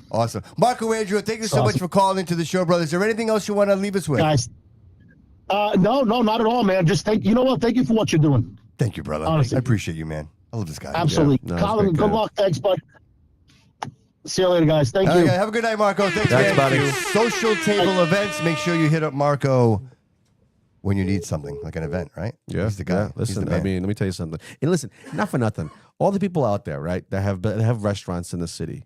If you're struggling, Yeah, shame on you. You shouldn't shame be. on you. There is shouldn't no, be. it's you have options. Yes. And social table is an option. If you need entertainment and you don't know how you don't know how to do it, or maybe you don't want to. Dude, you just want to Right. bring people I- into your I- establishment. yes, It's yes. just a great way to Yes, do that. And it's yes. all family friendly. Everything he does. Do you know, like for nightlife, the brew house was never that place. No. But now I think of two things. I think of the brew house. I think of a comedy show, right? Or I think live music. Yeah. There's an Or a boxing atmosphere. event. Or There's an atmosphere Right? there But when not you a walk boxing. in. But not a boxing. But not a boxing, yeah. Yeah. yeah. So like for me, like it's wonderful that there's options and for again, if you have a restaurant and you listen, you need some entertainment. Yeah, he's the or man. you need to reach out to Marco. Yeah, so he's linked everywhere too. Yeah, on the he's Bobby linked Couto everywhere. show. Yeah, so I mean, give Marco a call. Trust me. I mean, if you need it, you need it. You need it. Jody Joe, what do you got coming up, buddy? Hold up. Oh, you weren't ready? You weren't ready? All right. Oh, there you go. bro. Go ahead. Okay. I had to make it on a full spectrum screen You here. got it, buddy. All right. So, what I have coming up. So I've been recently going crazy with music videos lately. I don't know if you guys been seeing. A bunch of reels been getting dropped. And there's still some to come. Yeah, you've been busy, a little busy bee, aren't you? Yeah. You're literally the second person that has called me that. Yeah, you've been busy. I've been seeing the work. Busy yeah. bees. Hey, you know what I crazy. like about the fact is when you post something, you're posting it and you're sending it to people. Yeah. It's that extra grab. Good for you. and then keep working, bro. Yeah, and it's because like I feel like even as a cameraman, I'm supposed to be promoting my own work. Not a lot of cameramans do that for artists. You know, Yeah. they don't promote their work because Should. like I'm gonna be real. Even if the artist was fucking trash, I would still promote it the same way as if it was someone I worked with that was famous. You know what I'm saying? Yeah. Dude, we made So- the whole episode out of swear word in 2.5 hours in, and he dropped bomb. You know what I mean? Yeah. I got that one good though. Pinnacle Painting, what do you got, brother? What do I got? So exterior season's here, right? This is the time of year you want to get your bookings in if you have an exterior What should job. people be looking at right now? Like heaves, anything like that? Heaves? Like, yeah. You're like, of course, where all the winter damage from the ice and the snow. Well, and- that's more of a carpenter's job, I would say. If that's more of a repair job, I would say look at your house. If it looks dull, right? It used to be blue, now it looks gray, right? And there's some chipping, there's some discoloring, there's it's just old and it looks run down, and you need something fresh, a new look. Listen, painting is always going to be cheaper from the start than vinyl siding. Yes, vinyl siding is a wonderful option, obviously. But if that's not an option for you, because it is very expensive to have it, consider painting. Give us a call. If you mention the Bobby Couto show, we have 10% off. 10% off. We guarantee our work. Yep. We show up, and we're not a business that jumps around from job to job. When we start a job, we finish a job. We show up. We don't leave until it's finished, and that's just the way that we operate. We've never done a job where we've left anybody high and dry. We have 5-star reviews across the board. We take pride in that, and we post all of our work. So if you're curious, a lot of painters don't do that, but if you go on my page, Pinnacle Painting Co., you will see all my work. Instagram is a better platform to see all the work, crisp and detail, and you will see everything. What's the phone number? 774-322-3427. That's my direct line. Ask for Dave. You talk to me directly. So Where are you going? How far are you going? we typically go about at least 20, 25 miles. Yeah. Because I know you do some work for me, but I know that's me. You know what I mean? It's So, like, we end up in, like, I Dedham, have we end up in contracts. these Yeah, I different have places. contracts with some places. So like for me, I make exceptions. Yeah. So So the best thing is, I guess the point is, just get a hold of you through But, Instagram. yeah, or just call me. Call or you, text text me. Yeah. message. Instagram handle. My Instagram handle is Pinnacle Painting Co. So it's the name of the business Co. Underscore. Underscore. Yeah, it's Yeah, underscore. Yes, you're right. Yes, Correct. at Pinnacle Painting. I got it right Yes, here. there it is. Underscore Co. Co. Okay, and then you'll see all of our work. I got it up on the ticker. We do too. exterior. It's on the ticker. Your phone Thanks, number's bro. there. Everything's always there. We do exterior, interior. We specialize in our cuts. Like we're very proud of that. We have we get quite a bit of reviews, and people love us for that. That we post our work.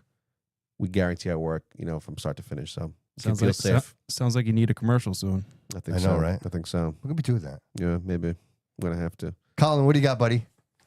Not much. Again, I think this was great, and I'll leave it at that. It was a great Awesome. show. I appreciate that. I love that. Man, few words, Rudy. Yeah, you know what? I appreciate. We learned a lot tonight. Yeah, I think 100%, Colin. I think we always try to learn it's funny something. 'cause This was a absolutely. And I told very, David. very I good. told David earlier. I said, I appreciate Colin because there's so much depth in the things that you say, bro. Yeah. Like you're very methodical the way you speak, and I appreciate it, man. I follow you from start to finish. You know what I mean? Appreciate And that. there's and I appreciate there's no bullshit in there, bro. There's no fluff. Like you're straightforward, and Yeah. I think we need more of that. And I'm not surprised, bro. Like the apple doesn't fall too far from the tree, man. Your uncle is a stand-up class act guy. I appreciate him, and I'm not surprised. You know what I mean? So, and I know I appreciate it. I'm sure see he the work does as ethic. well. The work ethic is Oh, there, for absolutely, sure. 100%. And you guys have a genuine, like, there's a passion for the city. Correct. You see that. You see Absolutely. that. All right. So with that, I'm going to say Troy City Mortgage, NMLS 6238, David Pereira. Give him a call, 508-207-5864. Again, Troy City Mortgage, my homie over at 1777 Pleasant Street in Fall River, the official mortgage provider of the Bobby Couto Show. Everybody, thank you so much for being here tonight. We really appreciate it. It was an outstanding night with the audience. So much chat to go through. I appreciate you. Josh, thanks for being here, man. Collin, thank you. David, thank you. Absolutely. Joe Thank to you. Joe, thank you. Remember, everybody, always remember that all roads lead here.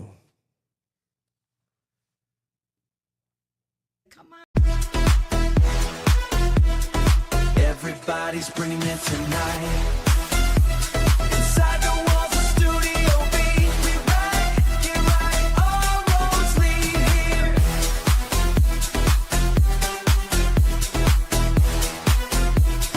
All roads lead here. Studio B. All roads lead here.